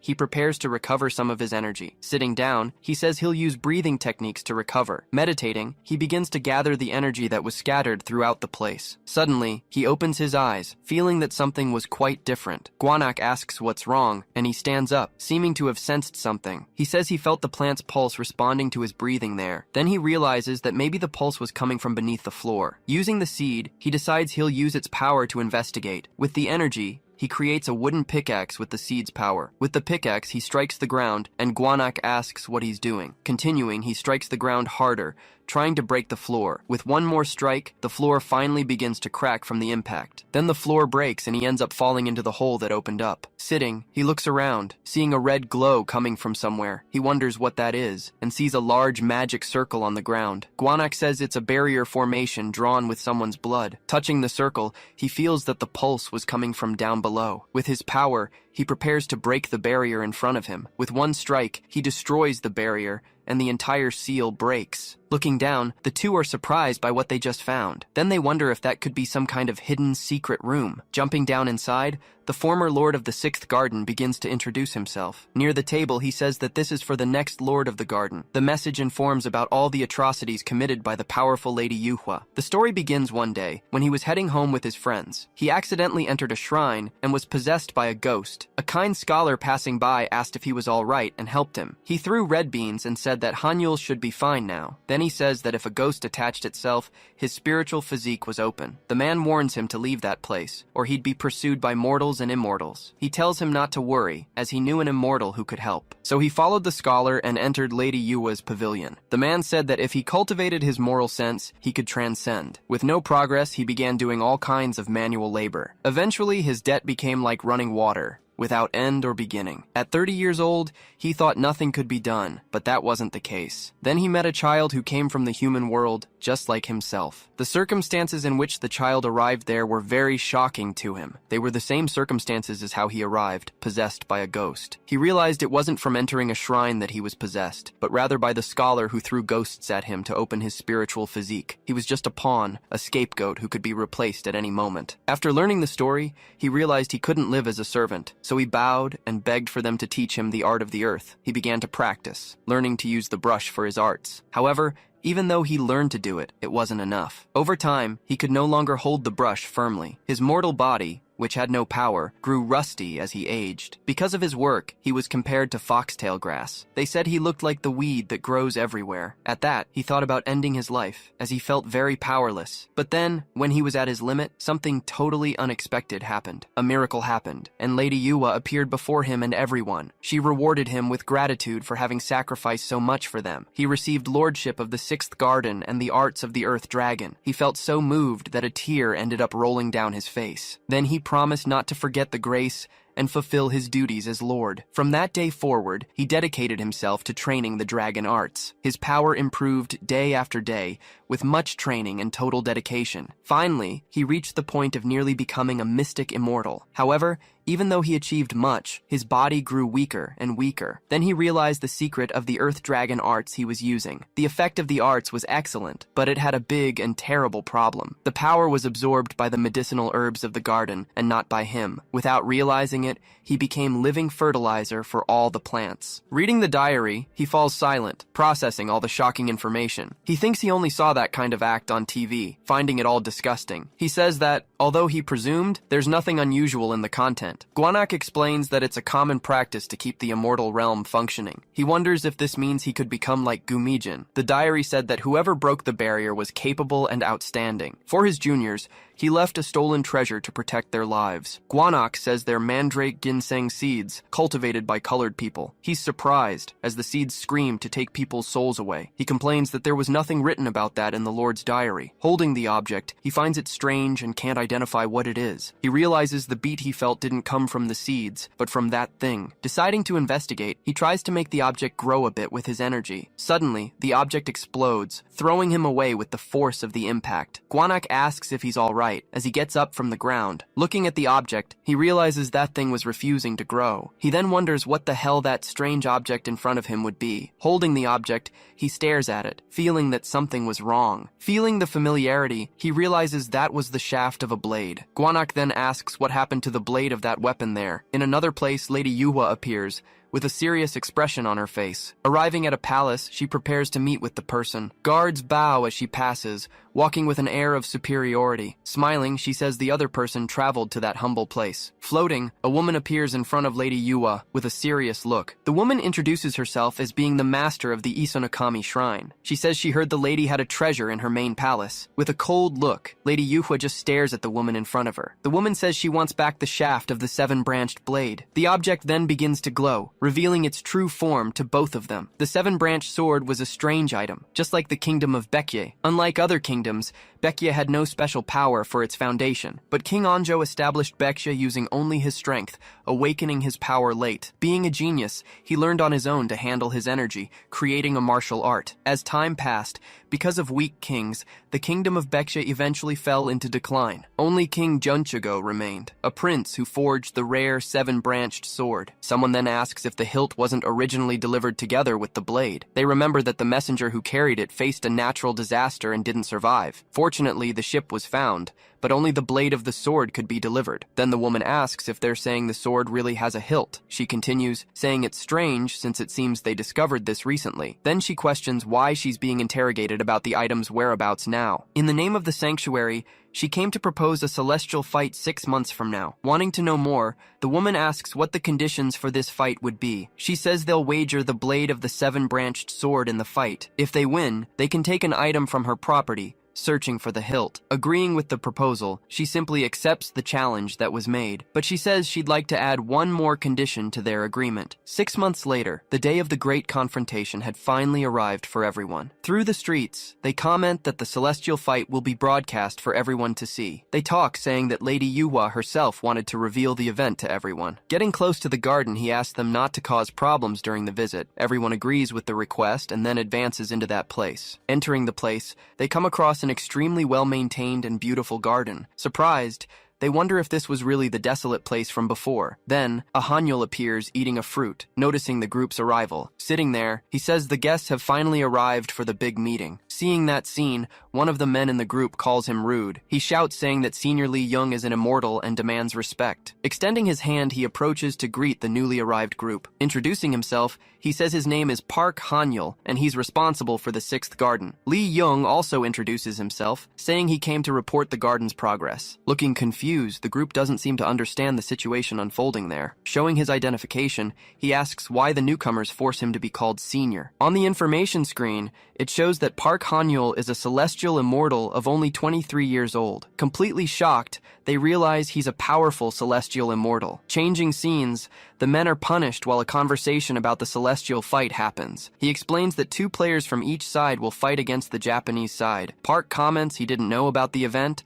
and Lee Young confirms he'll participate. Then it's revealed that Lee Young awakened his powers during the Korean War. Park says he doesn't trust immortals, but he feels sincerity coming from Lee Young. He remembers that Lee apologized for the other's behavior, suggesting a friendship. Park is surprised he'll participate, but Lee says he received the opportunity. Lee then mentions that the best celestial immortal is Go Chawul, about to evolve. Commenting, he calls himself lucky to fight with someone of that level. At that, he becomes thoughtful hearing Go Chawul's name. Changing scenes, a woman begins to address her gathered group. She informs everyone that the sanctuary finally accepted the proposal they made. She says if they have an active role, they'll receive more praise than Shin-san. At that moment, a servant approaches running, and she asks what he wants. Wanting to know, she asks how the Lord of the 6th Garden managed to find her. Calling him impudent, she orders to tell him to wait, as she's busy. After hearing the response, she turns completely shocked by what was said. Go Chawul stands up furious, shouting about how the rookie dared to challenge him. The other man says he doesn't mind dealing with him, leaving Go Chawul surprised. Go Hyunhwa says there's a rumor about him being afraid to fight. The woman agrees with the point, leaving Hanyul even more surprised. Challenging him, she asks directly if he can compete with the Lord of the 6th Garden. He seems to be left speechless before her direct question. Gritting his teeth, he seems to have finally made a decision. In the main courtyard, the two fighters face each other for the start of the duel. In the stands, the woman and her servants observe the fights beginning attentively. Other groups also gather, whispering while they wait for the combat to begin. Announcing his name, everyone turns to the Lord of the Sixth Garden. Go Chawul then prepares, gathering energy to unleash a powerful blow. With a furious look, he shouts for his opponent not to blame him later. Park Han-yul just watches him, noting the serious look coming from his opponent. With a smile on his face, he prepares because the battle is finally about to begin. Preparing a powerful strike,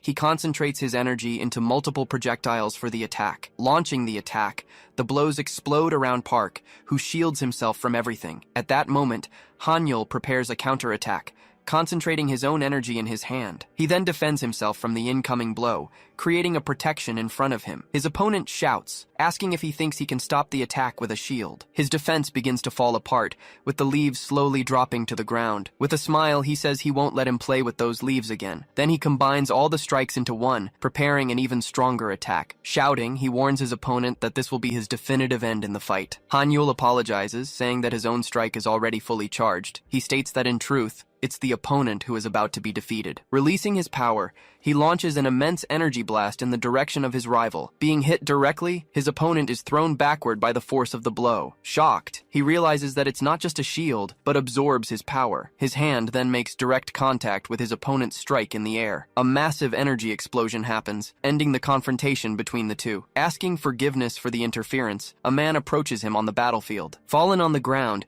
he stares at the man who just interrupted his fight. He says he couldn't let them lose one of their own when the winner was obvious. Shouting to his godmother, he insists he can still keep fighting. Damduk then states with certainty that the victory belonged to Taoist Park. He promises that with his talents, he will never bring shame to their pavilion. The woman simply remains silent, watching the entire situation unfold there. She agrees, saying that his talents do seem to be truly very precise. Being called to come up, he wonders why she would accept defeat so easily. Looking at the mysterious man, he questions who he really is. The man simply stands there with a very calm expression on his face. At that moment, the scene shifts to inside one of the buildings of that large place. She then asks what kind of training he's been doing for the past 6 months. He explains that because of his rare element, the pace of his training is fast. He says he knows he was brought to cultivate something and that she can give orders. She hears that if she trusts him, he promises he will never betray her. Calling him bold, she says that's what he was thinking all along. She tells him to focus on the competition, and he responds that he'll be waiting. At the moment he was leaving, he seems to have remembered something. Turning back, he then asks if he can leave that place for a while. Shifting to a city, the scene shows a street with many people and shops. Walking along the sidewalk, Han-yul is now in the company of the mysterious man. Surprised by the company, he asks what that senior's name is. Introducing himself, he says his name is Damdok, but he can be called comfortably. Shocked, he realizes that Damdok is the legendary Gwanggaeto the Great. Observing his companion, he notices the man seems much more relaxed than before. They then stop, and he looks confused at a menu with various foods. Asking if he wants a drink, he approaches the counter to place the orders. Afterward, the two walk down the street, enjoying the food and drinks they bought. He says he's glad he's having fun, despite the things he's heard. Damduk tells him he became immortal with the help of Lady Yuwa after his death. Remembering the story, he reflects that Gwanggaeto the Great really did die very young. He wanted to be remembered, but realizes that even without him, they created a wonderful world. Thanking him for the long conversation, he says he was able to enjoy the human world quite a bit. With a smile, Han-yul responds that it was nothing, and not to worry. Showing the way, he points out they can see Gwangwamun if they go that way. Going in that direction, they come across a man holding a protest sign. Approaching, they see a crowd of people protesting against human sacrifices. On a stage, a man gives a speech to the public, condemning the government's actions. Shocked by the scene, he asks Han-yul if he's understanding this correctly. With great anger, he can't believe the country he protected now allows sacrifices. He wants to go to the country's leader, but Han-yul stops him, asking him to wait. Suddenly, the sky darkens, and a black circle appears, surprising everyone. Looking up,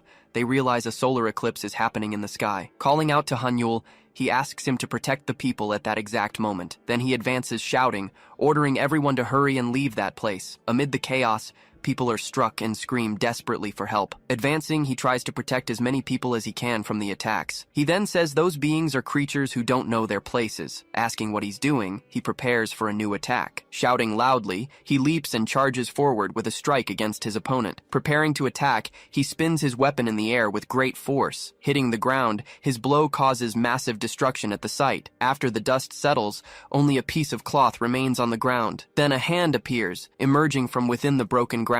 Surprised by the screams, he realizes the attack isn't over yet. Several creatures appear, attacking people running desperately through the street. One of the beings advances, attacking one of the civilians with a quick strike. Watching everything, he becomes furious at what those beings are doing. Being hit by surprise, he's thrown back by the blow. He then falls to the ground, unable to defend himself from the enemy attack. A new opponent emerges, saying he didn't expect to find him in that place. Staring down at him, he calls him a wanderer in the wrong world. He then says he'll take his life in the name of Hwalbin. He then responds saying that all of this is complete nonsense he's hearing. Sensing the energy, he recognizes him as one of the agents of the Nucha group. He remembers the yin energy and the woman he sensed since the destruction. His opponent then asks if he was close to Yang Gaju by any chance. Hearing the question, he just grits his teeth with great force at the spot. He says that no matter what happens, he'll make him pay for his crimes. With a smile, he asks if the opponent wants him to pay for his crimes. Concentrating his energy,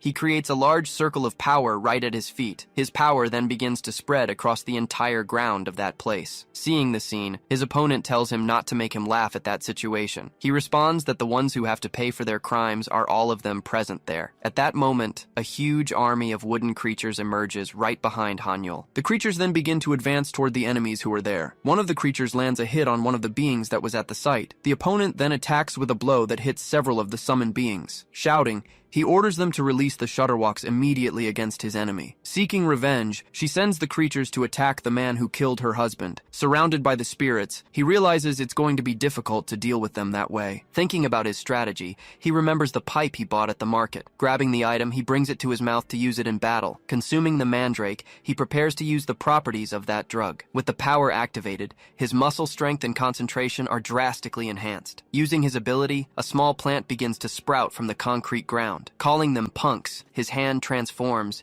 and he rips the plant from the ground. Surrounded by his weapons, he warns that he won't miss any of his targets. Taking a step forward, he propels himself to begin his counterattack. He then swings his new weapon, landing a hit on one of the creatures. Running among the enemies, he begins to fight against all of them at the same time. He advances and attacks the various evil spirits that keep coming in his direction. After the blows, the plant weapons he was using end up breaking on the ground. Even surrounded by enemies, he continues fighting against all who appear. With a smile, she says it doesn't matter how many ghosts they use against him. Shouting at her men, she asks what they're doing and orders them to release more monsters. She then screams for all her men to capture that annoying fly, but suddenly a strange smoke begins to take over the entire place. Shocked by this, Sinai begins to feel sick from that smoke. All her men begin to scream desperately, begging for the smoke to go away. Unable to move, one of them asks for help while falling to the ground. Even their leader begins to cough, feeling the effect of the smoke. She then falls to her knees on the ground, without strength to continue standing. Looking at his opponent, he observes the entire situation unfold at the site. He then asks if they think he's crazy enough to play around with swords. Fallen on the ground, she realizes that maybe the problem is that strange smoke. He explains that mandrake is a detoxifier for him,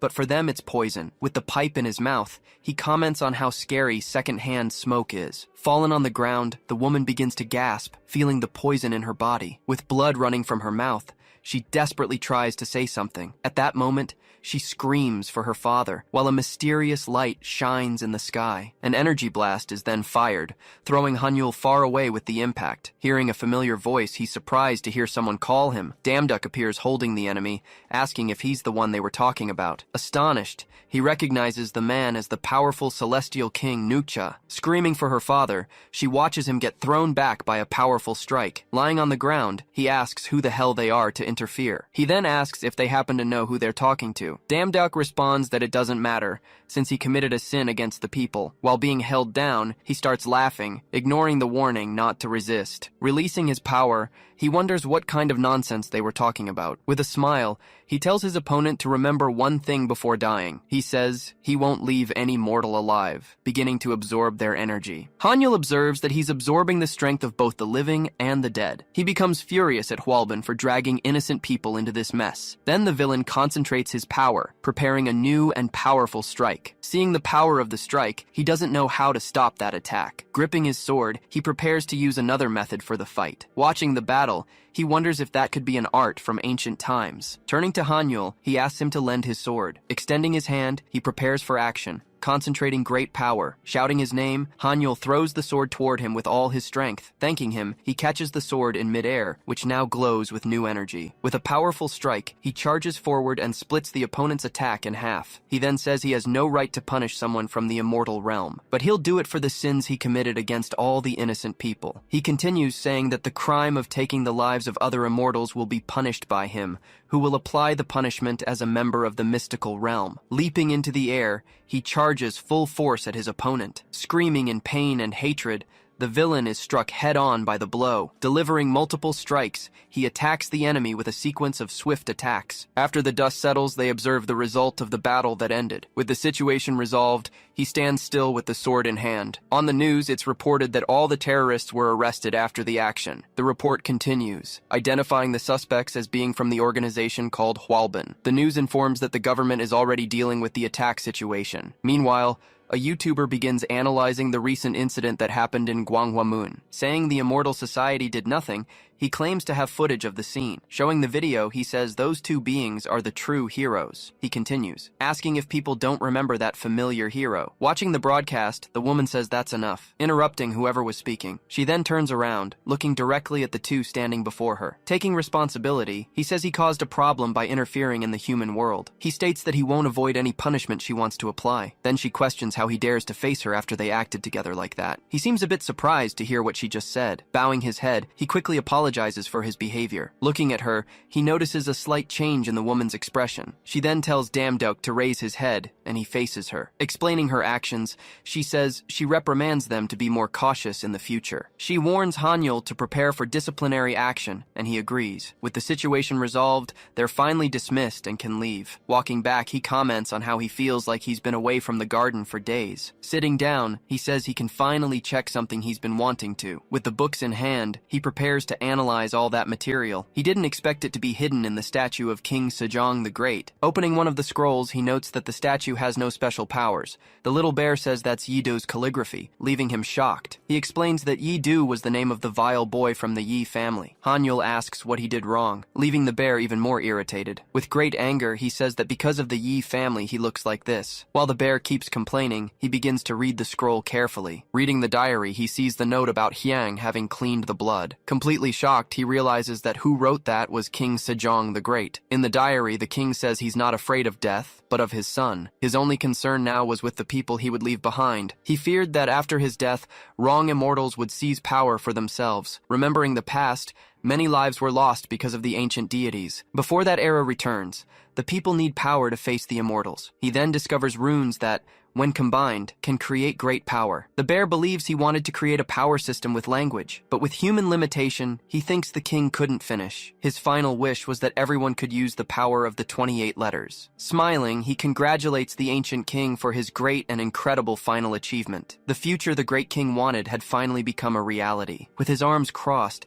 he seems to be thinking about how to use his new power. Focusing his energy, he prepares to test the ability he just learned. With a touch on the book, he activates the power of the words written there. Surprised, he sees several pieces of wood floating in front of him out of nowhere. He's shocked to realize that this is his true attack power. Reflecting on the power, he remembers that he just needs to speak the words to use it. With a simple command, he tests a new word to see the result. The pieces of wood then begin to catch fire right in front of him. Completely amazed, he can't believe what he just did. Celebrating, he shouts the word again, making the fire grow even larger. Shouting with joy, he continues testing his power, catching someone's attention.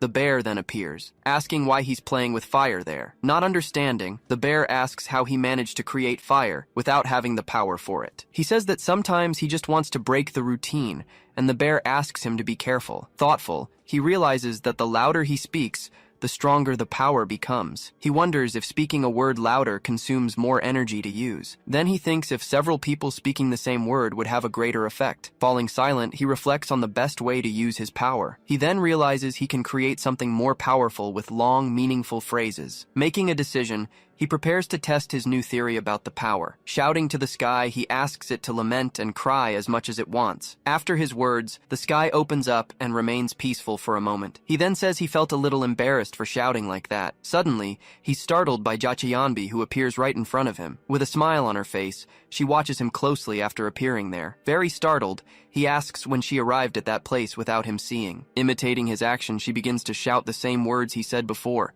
She continues shouting, saying she's the best and the craziest person of all. Telling him not to worry, she says she respects what he did. She then stares at him with a confident smile, ending the moment between them. Totally embarrassed, he can't believe the situation that just happened there. Bowing, he asks why she came there, and she responds about the fight. She congratulates him for defeating Go Chawul and says he's improving fast. With a red face, he becomes completely flustered hearing her compliment. He explains he came because he made a bet and went out to prepare a gift. Seeing that she's well taken care of, he realizes he doesn't need to worry anymore. Throwing the gift to her, he hands her what he had gone to get outside. She asks what it is, and he says it's a scripture for the fight. Confused, she asks who sent that to be delivered to her there. He then reveals it was a sage, the very father of that girl who was there. Gritting his teeth, he becomes very angry hearing that revelation. Grabbing her arm, he holds her tightly, leaving her startled. He then asks where she met the person who claimed to be his father. She responds that she met him in a place called Shenfu. Then the story of Hwanung is told, about how he descended from the heavens. The bear became human, and with Hwanung, created a new story for Korea. But in this myth, it's not remembered that Eungnyo wasn't Hwanung's legitimate wife. Hwanung ruled the human world with his family in the sacred place known as Shenfu. She reveals that his father is married to Hwanung's youngest princess. She says she had already finished her work when his father approached her. He said his son was grateful to the palace and therefore wanted to help. He warned about future problems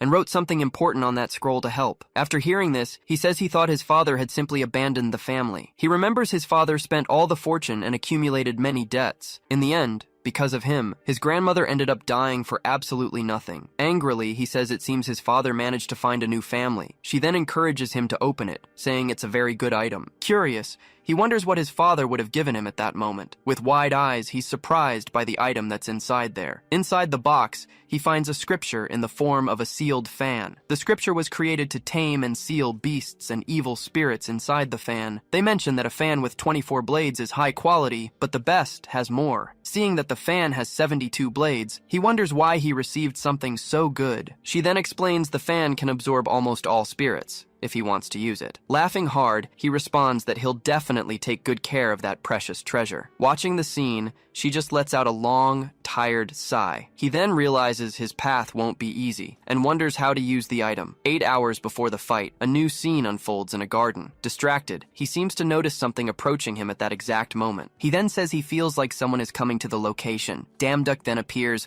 walking slowly toward him through the flowery garden. Surprised, he turns around and asks what his brother is doing there. Praising his appearance, he comments on the beautiful preparation work for the event. He then asks what brings him there, and Damduk says he has a request. With a serious expression, he asks for help making the Manpasik Jok. The story of the weapon is revealed, showing that not even the immortals can overcome it. With the intervention of the immortals diminishing, a new threat rises from the seas. The dragon kings of the 3 seas caused a disaster, encouraging human sacrifices. In response, the monarchs of the 3 kingdoms united to combat the threat. With this union, they completed the weapon called Manpasik Jok, the dragon's rival. The weapon was so strong it needed 2 restrictions to be completed. He explains that the weapon was left in Silla to face the Dragon King, so he concludes that's why he wants to make a new weapon. He says he sought him out because, as Lord of the Garden, he would recognize the materials. With the garden's security diminished, they'll enter to collect the jade bamboo. The only problem is that Lady Yuwa might suspect how they obtained the bamboo. This would also cause a conflict with the Dragon Palace forces in the future. And in the end,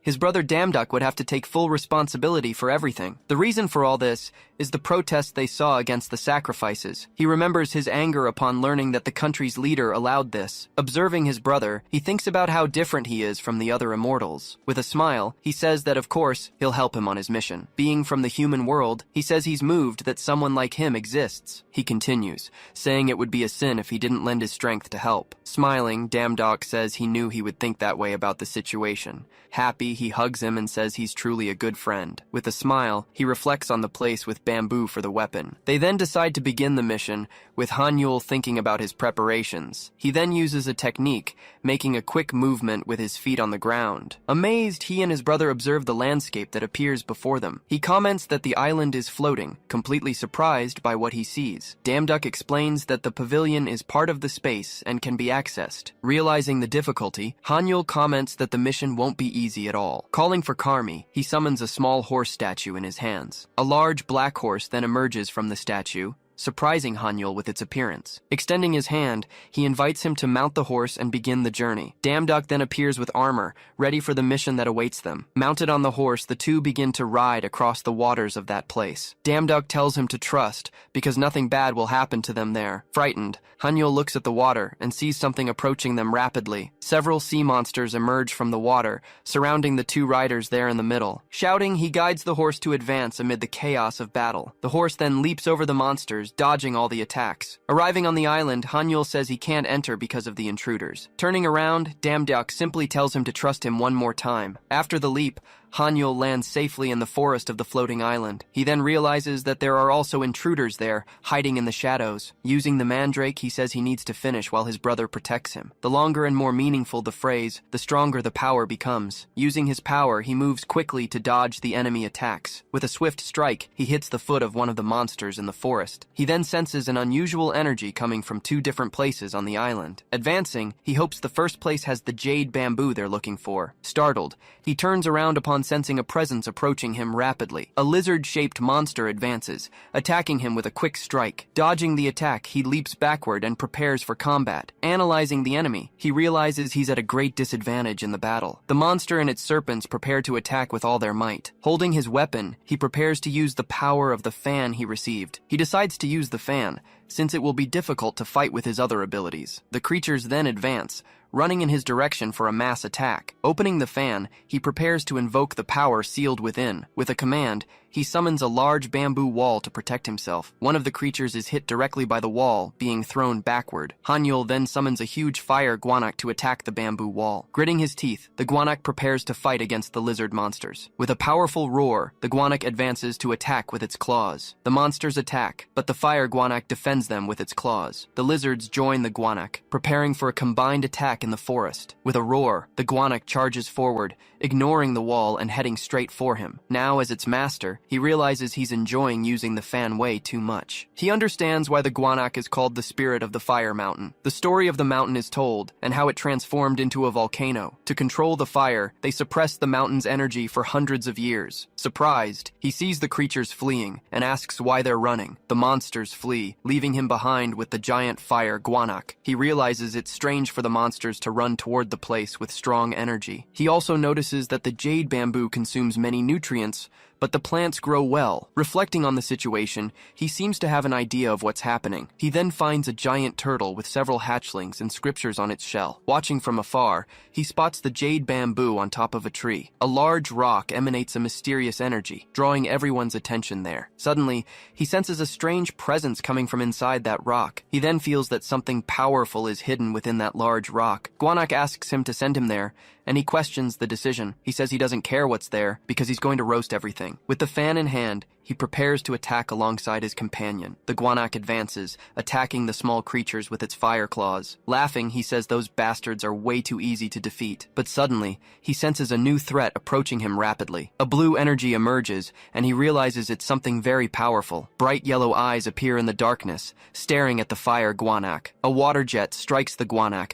who screams in pain from the blow. Desperate, the guanak cries out for Hanyul, begging him to help. The guanak is trapped by water vines, and Hanyul observes from afar. He then says the guanak must be the one cultivating the island. Screaming, The guanac is shocked to realize the Heitai was there all along. Inside the cave, they find a blue creature bound in vines. He then asks if that's really a Heitai, and the guanac confirms. Hanyul wonders how big the creature can get, finding it disgusting. Guanac gets irritated, saying that because of him, his energy was sealed. Hanyul says the Heitai is at most 200 years old, being quite young. He also realizes the creature hasn't learned even the basics of training. With a smile, he grabs his fan, having an idea of what to do. Startled, Guanac realizes his intentions and tells him not to do that. Ignoring the Guanac, he promises more honey and prepares to use the fan. Screaming, the creature is sucked into the fan with a whirlwind. A new mark appears on the fan, showing the image of the sealed creature. After being sealed, the Haiti seems to be sleeping peacefully in a calm place. Then, a Guanac appears and is startled to see the creature sleeping there. The Heitai advances, scaring the Guanac, who screams in fear at the attack. With a smile, he says the fan suits the new creature well. He then prepares to get what he needs and return home. He then finds several bamboo shoots, ready to be harvested in the forest. Back, he steps on solid ground, returning from the floating island. Thanking for the help, the two celebrate the success of their mission. He then notices his brother seems to be panting and tired from the battle. With his hand on his belly, Damdok reveals a wound with blood dripping. Hanyul worries, but he says he'll recover when he rests a bit. But Hanyul reminds him there isn't much time until the celestial battle begins. Handing over a glowing sphere,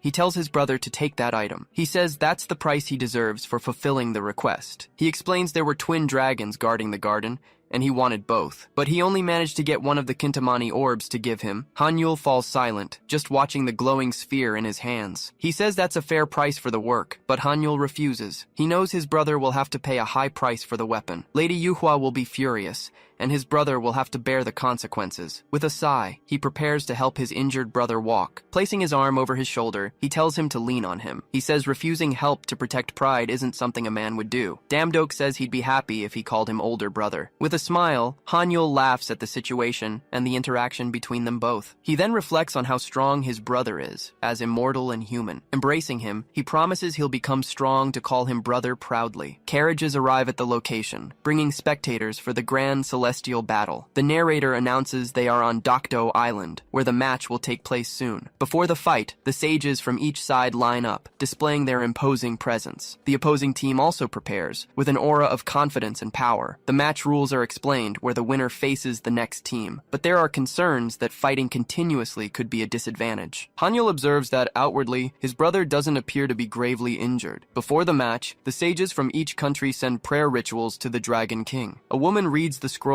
requesting consent for the fight on his territory. In exchange, sacrifices are offered to symbolize unity and respect. With the sword in hand, she begins the process of containing the sea for the battle. With one movement, she uses her power to calm the waters of the location. A massive ice wall rises, separating the arena from the rest of the sea. The space between the two islands is raised, creating the arena for combat. The narrator is impressed, commenting on the incredible power of a sage. Foreign observers appear, showing up to evaluate the fight fairly and impartially. It's reported that high-ranking sages were invited to fulfill the conditions. In Shiva's name, he promises to make a fair judgment with all honors. Until the winner is decided, he swears to protect Lady Yua's treasure. Representing Odin, he also promises a fair judgment with all honors at stake. He swears to protect the blade of the seven-branched sword until the fight's end. Surprised, he feels a resonance coming from within his body. He realizes the sheath is responding to the seven-branched sword. The sword then exits the box,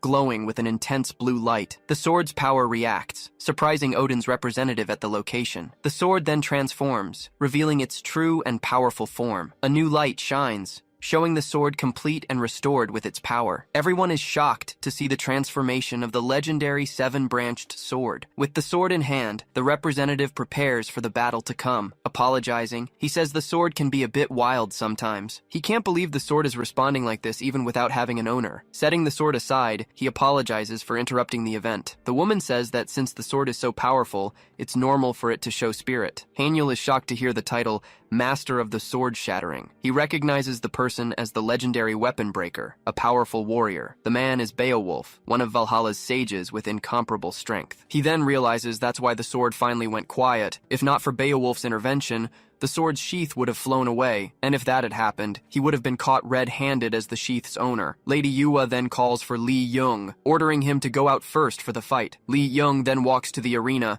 preparing for the first combat. The first celestial battle is about to begin, with the two fighters facing each other. Hanyul watches him, hoping Lee Young will be strong in his fight. A man says it's a shame, leaving Hanyul confused by the comment. With a smile, she asks if he doesn't think the same as her. He recognizes her as Go Hyunhwa, a sage he saw at a competition. She tells him to see and feel for himself, as she doesn't like explaining. He then perceives the opponent's power, identifying him as Kamaitachi. The fighter summons several creatures which prepare to attack his opponent. The creatures then advance, running at high speed for a combined attack. Lee Young prepares to defend against the attack coming his direction. With a movement of his weapon, he creates a shield to block the creatures. Jumping in the air, he spins his spear and attacks the creatures with one strike. Shouting, he unleashes another strike, showing his skill in battle. He then hits his opponent squarely with the tip of his spear. With the blow, his opponent feels the impact, and one of his items glows. Shocked, Lee Young sees several creatures emerging from behind his opponent. Being hit,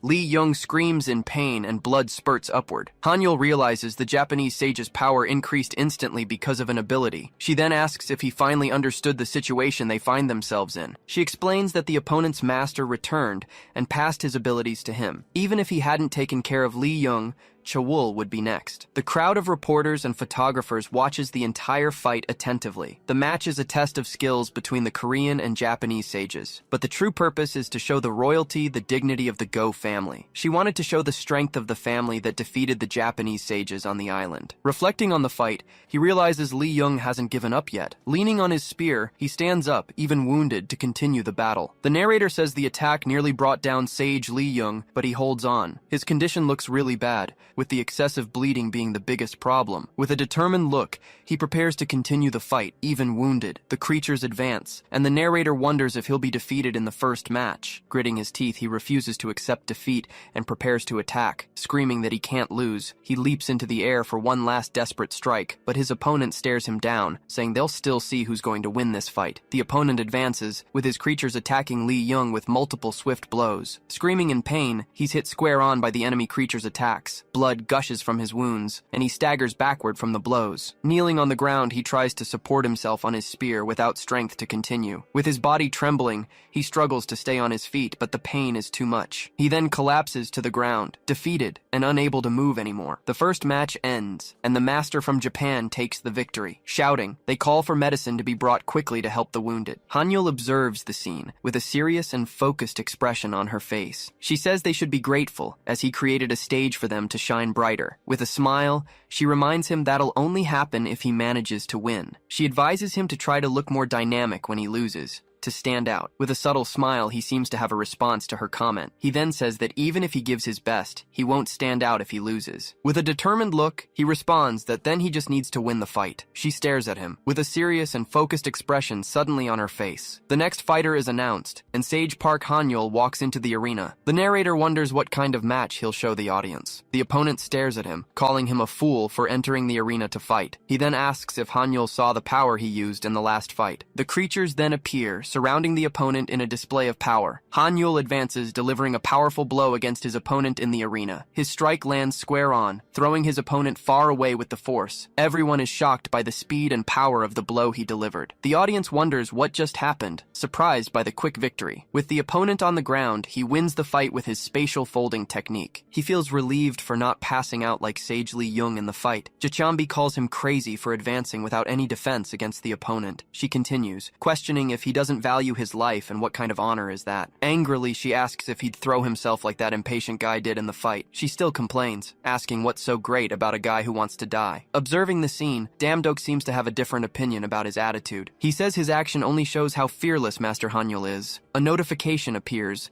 showing he consumed a new drug for the battle. The drug's effects vitalize his cells and increase his blood production. He comments that the iron and folic acid relieve the bleeding he had. The narrator wonders how far Sage Park Hanyul will manage to go in the competition. With a serious look, he faces his opponent, ready for the next battle. The opponent seems to feel the pressure, but prepares for the fight to come. Grabbing her talismans, she prepares to use her summoning abilities. She warns that she won't be an easy opponent to defeat in the arena. Summoning her dolls, two large samurai appear to protect her in battle. Hanyul observes that she created a defense for close combat with the dolls. With a clenched fist, he prepares to use a new attack strategy. He then uses his power, surprising the opponent and her dolls in the arena. She wonders if he'll use the same method, believing he only has one trick. With a quick strike, he attacks, but the opponent doesn't seem shaken. Surprised, she realizes something unexpected happened, changing the course of the fight. Two wooden creatures emerge, attacking and destroying her samurai dolls. Shocked, she can't believe he managed to destroy her precious dolls. With a smile, he asks if they should finish the fight in a Korean way. He then says they'll begin a Hunminjeongeum ceremony right there in the arena. With a serious look, he announces that the war song will start now. With a confident pose,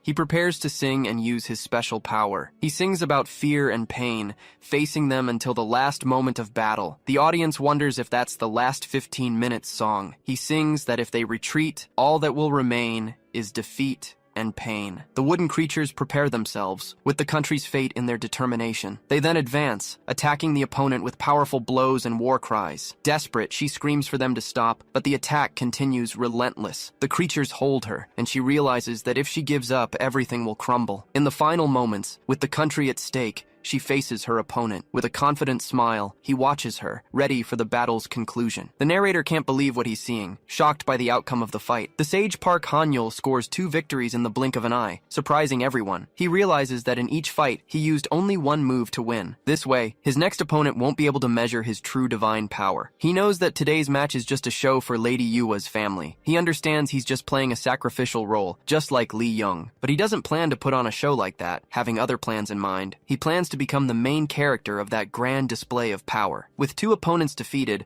a new challenger emerges for the next fight. The reporter is surprised by the opponent's clothing, identifying him as a shinobi. He wonders how a shinobi could be involved in the shrine's affairs. The opponent exudes powerful energy, showing a huge difference in level. Han-yul realizes that from now on, the fight will be on a much higher level. With a focused look, he prepares to face the new and powerful opponent. The wooden creatures defend Han-yul, but are easily destroyed by the shinobi's strikes. The shinobi then summons his own weapons, 2 bright and powerful kunai. With a strike of his kunai, the shinobi attacks him with full force. Being thrown back, he feels the impact of the powerful blow he received. The shinobi then launches several kunai, attacking him with a rain of blades. The kunai transform into large blades, embedding themselves in the arena floor. One of the blades glows, preparing for a new attack against him. Screaming in pain, he's struck head-on by the blade's explosion. The shinobi advances, seizing the opportunity to attack once more. Fallen on the ground, he watches his opponent approach for the final blow. He then begins a Hunminjeongeum ceremony, using his special power. Screaming, he uses his power to create an energy wave and fly away. The shinobi advances, preparing to intercept his flight with a quick strike. Han-yul comments he was almost cut in half, and decides to use another method. Calling out to his senior,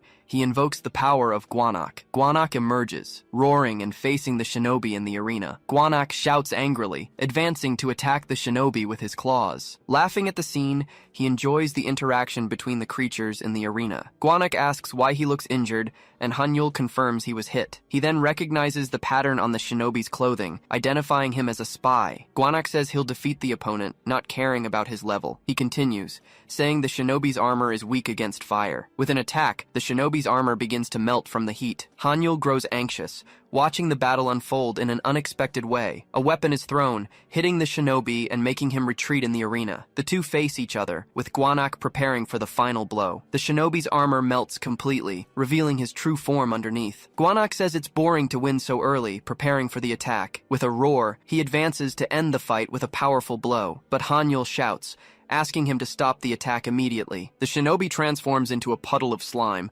revealing his true identity. Being attacked by surprise, Gwanak finds himself in a tricky situation. He shouts that the bastard trapped him with a strange ability. Recognizing the technique, he's amazed the opponent uses such power. Seeing the gold melting, he gets irritated for remaining trapped there. Then he says it's easy to talk, since he doesn't have cold energy. Suddenly, he realizes something and is surprised. When they warn that cold energy is coming, he looks back. Feeling that presence, he questions this familiar sensation. Terrified, he recognizes whose power is rapidly approaching. Arriving with everything, a small water creature appears in the middle of the chaos. He then questions why that shorty of all people showed up to interfere. Being drowned, he screams desperately, asking for someone to save him from there. Impressed, a reporter points to the sky, telling the cameraman to look. Everyone observes the Taeguk technique drawn in the skies of Dokdo Island. Confused by the situation, he asks what kind of nonsense this Taeguk thing is. is. Supporting his hand on the ground, he struggles to manage to stand up. While the small being floats, his opponent runs far away from there. Keeping focus on the enemy, he prepares for the next move. Observing the scene, they comment he seems to want to continue even while worn out. But to everyone's surprise,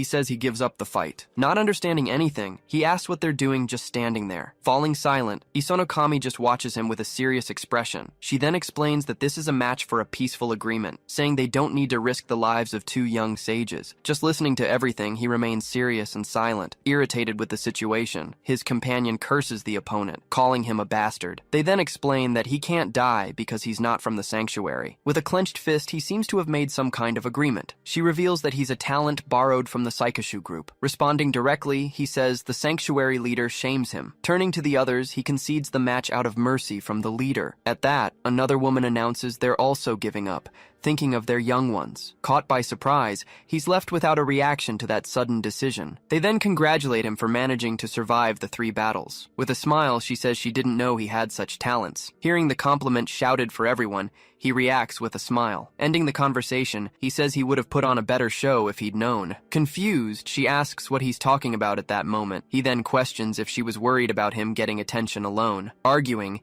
he says he'd understand fools better since he's from the world. Turning around, he and the group begin to walk away from the place. Watching everything, the shinobi clenches his fist with great force. As he walks, he comments that he also feels bad for the opposing shinobi. Back with his group, he stands face to face with his companion. Already seated, she congratulates him, saying he did a good job. She laments the situation, but he says it's all right. At that, she corrects herself, saying she was referring to the opponent and not him. Changing scenes, a woman explains how he would fight well with his abilities. It would be better to show his effort, even if the result was defeat. Comparing it to soccer, they say the audience won't root for her. Then she realizes that he also knows the term they mentioned. He swears he doesn't watch that, but she responds that she respects him. While they wait, the next Korean sage is finally announced now. Suddenly the whole place shakes, scaring the reporters there at the location. Before them, a massive wave of water begins to form rapidly. Amid the chaos, everyone screams that it's a tsunami and runs desperately. Trying to escape, the group of people flees from the giant wave approaching. Emerging from the water, a man asks where the rebels who challenged the palace are. Questioning the situation,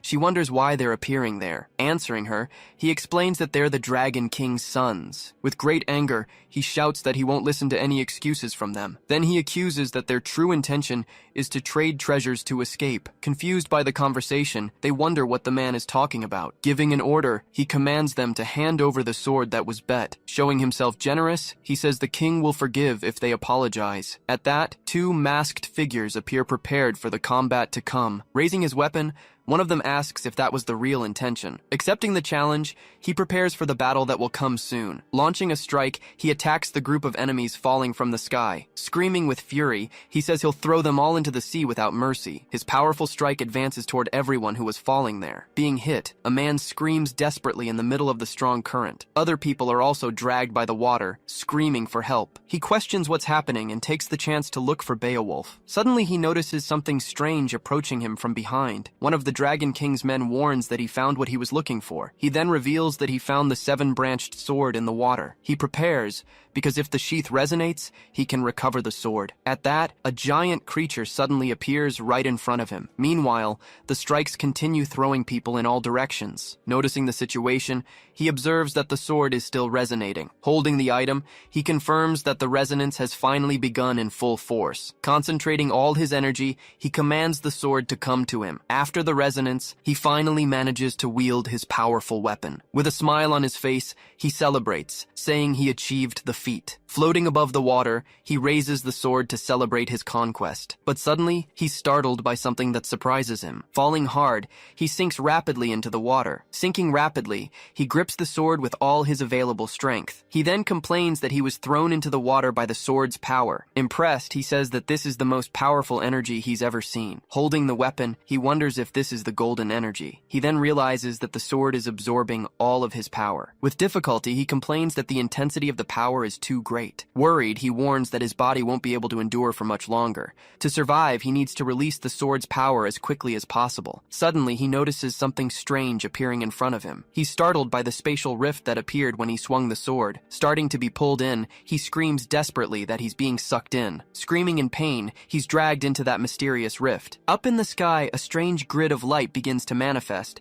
It then expands, forming a large sphere of light in the sky. Being sucked in with everything, he's thrown out of the dimensional rift. With the impact of the fall, he hits the ground with full force. Feeling a lot of pain, he struggles to get up from there. Totally confused, he begins to wonder where he ended up. Looking at the sky, he sees a dark and strange portal floating. He then wonders if that space was created by his sword. Remembering the past, he compares the place to another dimension he visited. Then he thinks if he can return home by swinging the sword. But before trying, he turns around when he senses a presence nearby. Taking a surprise blow, he's thrown far with the strong impact. With the force of the attack, he's injured and ends up spitting blood. Fallen on the ground, he sees a person standing right in front of him. Badly hurt, he tries to recognize who that person who attacked him is. Observing the man, he realizes that he already knows him. Then he notices that this person is the shinobi he faced. Imagining the reason, he wonders if the shinobi followed him out of anger. Taking another blow, he hears the shinobi talk about tools. With a smile, the shinobi says he'll let him choose the tool. Mocking, he simply responds that he can't understand the Japanese language. Then the shinobi warns that he'll make the choice himself. Noticing a chance,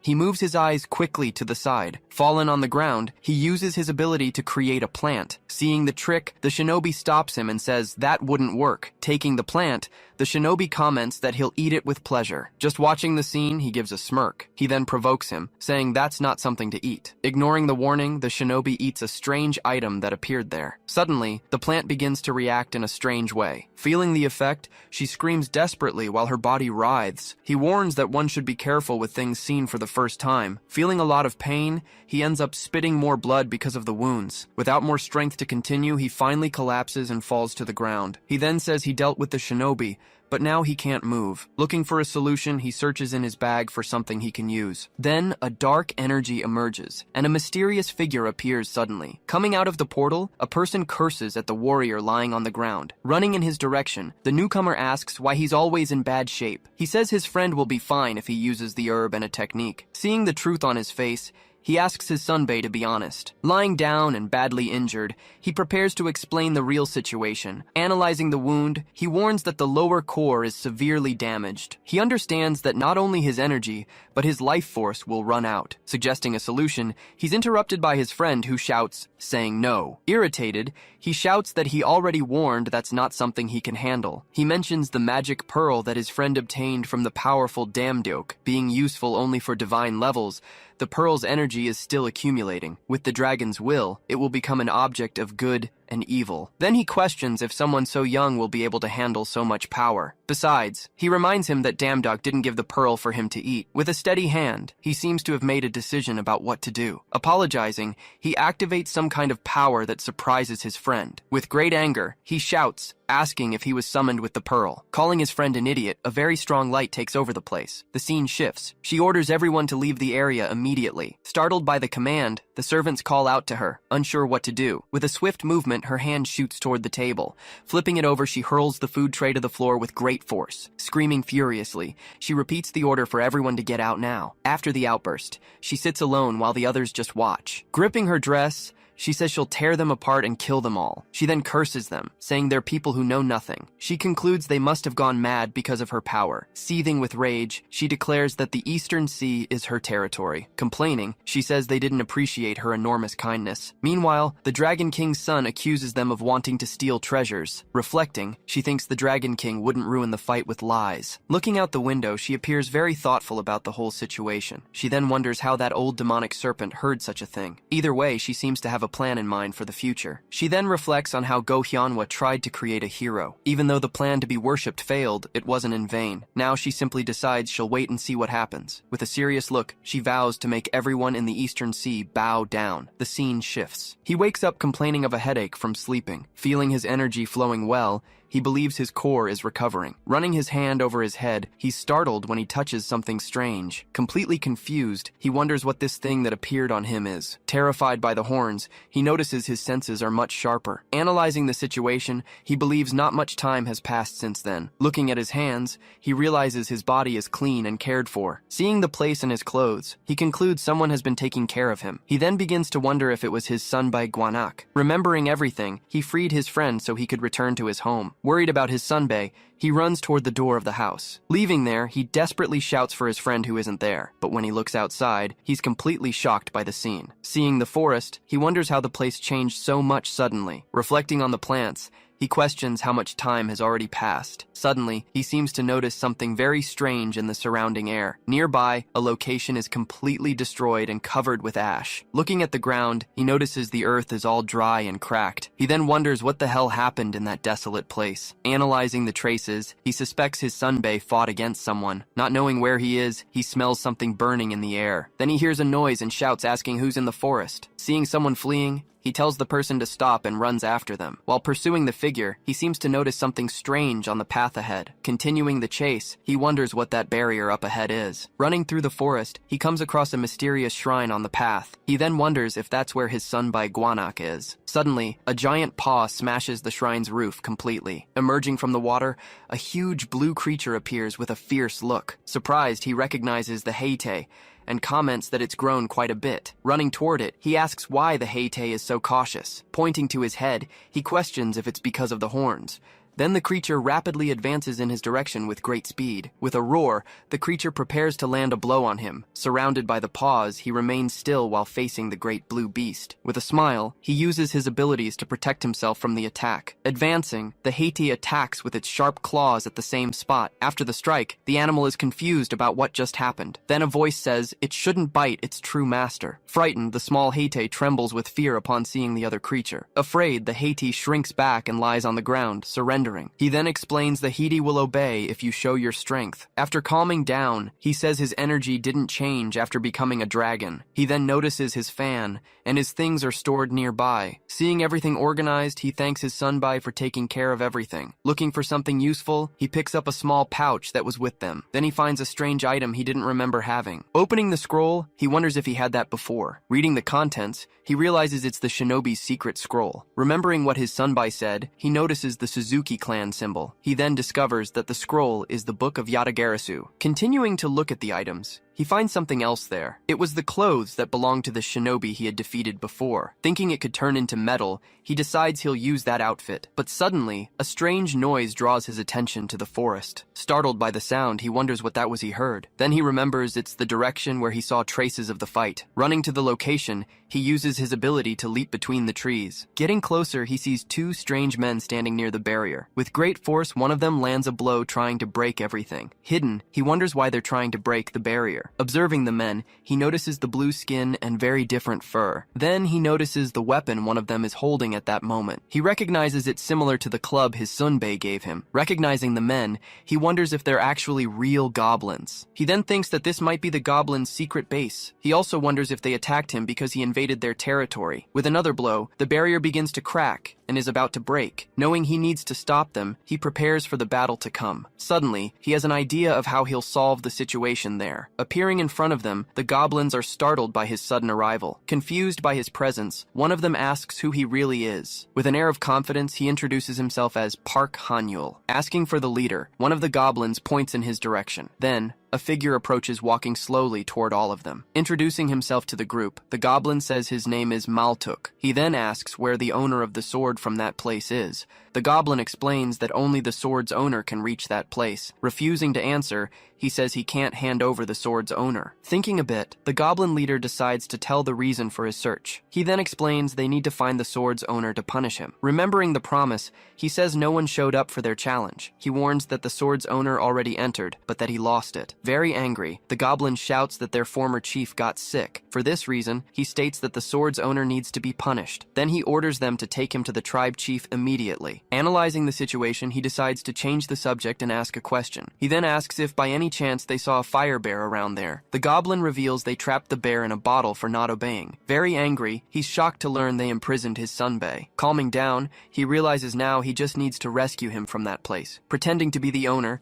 he hears that it seems he'd be crushed easily. Shocked by the insult, he's left speechless at being underestimated like that. The goblins then humiliate him, saying they'll check if he's a man. Very angry, he calls the goblins idiots for underestimating him so much. Irritated, the leader says if he doesn't open the barrier, he should disappear. Wielding the fan, he warns those punks not to underestimate him like that. With Haitai's help, he prepares to attack all the goblins. He then orders the creature to spit something in their direction. With full cheeks, Haiti prepares to obey the order. Receiving the blow, the goblin leader's arm is completely covered by something. Surprised, he wonders what that thing is that hit him. Then, the goblins are startled seeing what's happening to them. Hayate starts shooting bean porridge at the goblins. Terrified, the other goblins scream in fear seeing the scene there. With a quick movement, the creature spits bean porridge on all the other goblins too. In the midst of tragedy, the goblins beg for their lives. With the fan in hand, he threatens to give them a porridge bath. Screaming in fear, the goblins are terrified by the terrible threat. Kneeling, the goblin begs him not to throw more bean porridge. Sitting down, he asks if the goblin tribe chief is strong. He wonders how they managed to overcome his sunbai so easily. Pressing for more information,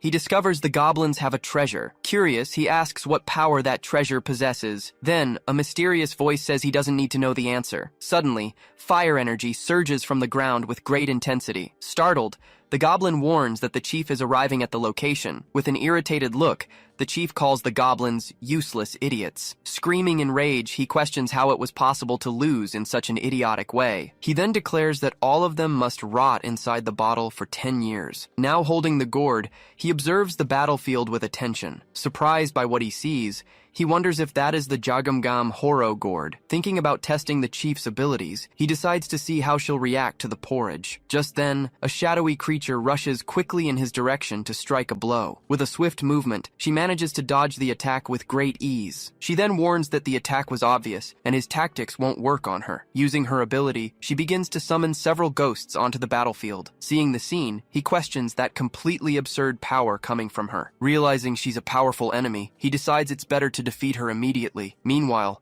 Hanyul simply watches the situation unfold with attention. Emerging from the water, Hayate prepares to enter the combat. After the attack command, both sides finally advance for the direct confrontation. During the battle, the warriors exchange several blows as they advance across the battlefield. With her summoned warriors, she observes the progress of the battle against the blue creature. Commenting on the situation, she says all of this is really impressive to watch. She then shouts saying it's been a while since she felt this excited. Preparing for the fight, she positions herself to deliver her next strikes. He just observes the entire situation with a surprised expression on his face. Changing scenes, he questions how goblins create things with just a club. Soon after, it's explained that the clubs have the ability to incorporate imagination. However, it's said that goblins don't think and move only by instinct. Finishing the explanation, it's said the world would be theirs if they had intellect. Back to the fight, her imagination proves to be on a completely different level. Analyzing the confrontation, he begins to realize this chief might be different. Even against the porridge, she continues handling the situation and the creature well. He then thinks whether he should use the black warrior from the northern barrier. Surprised,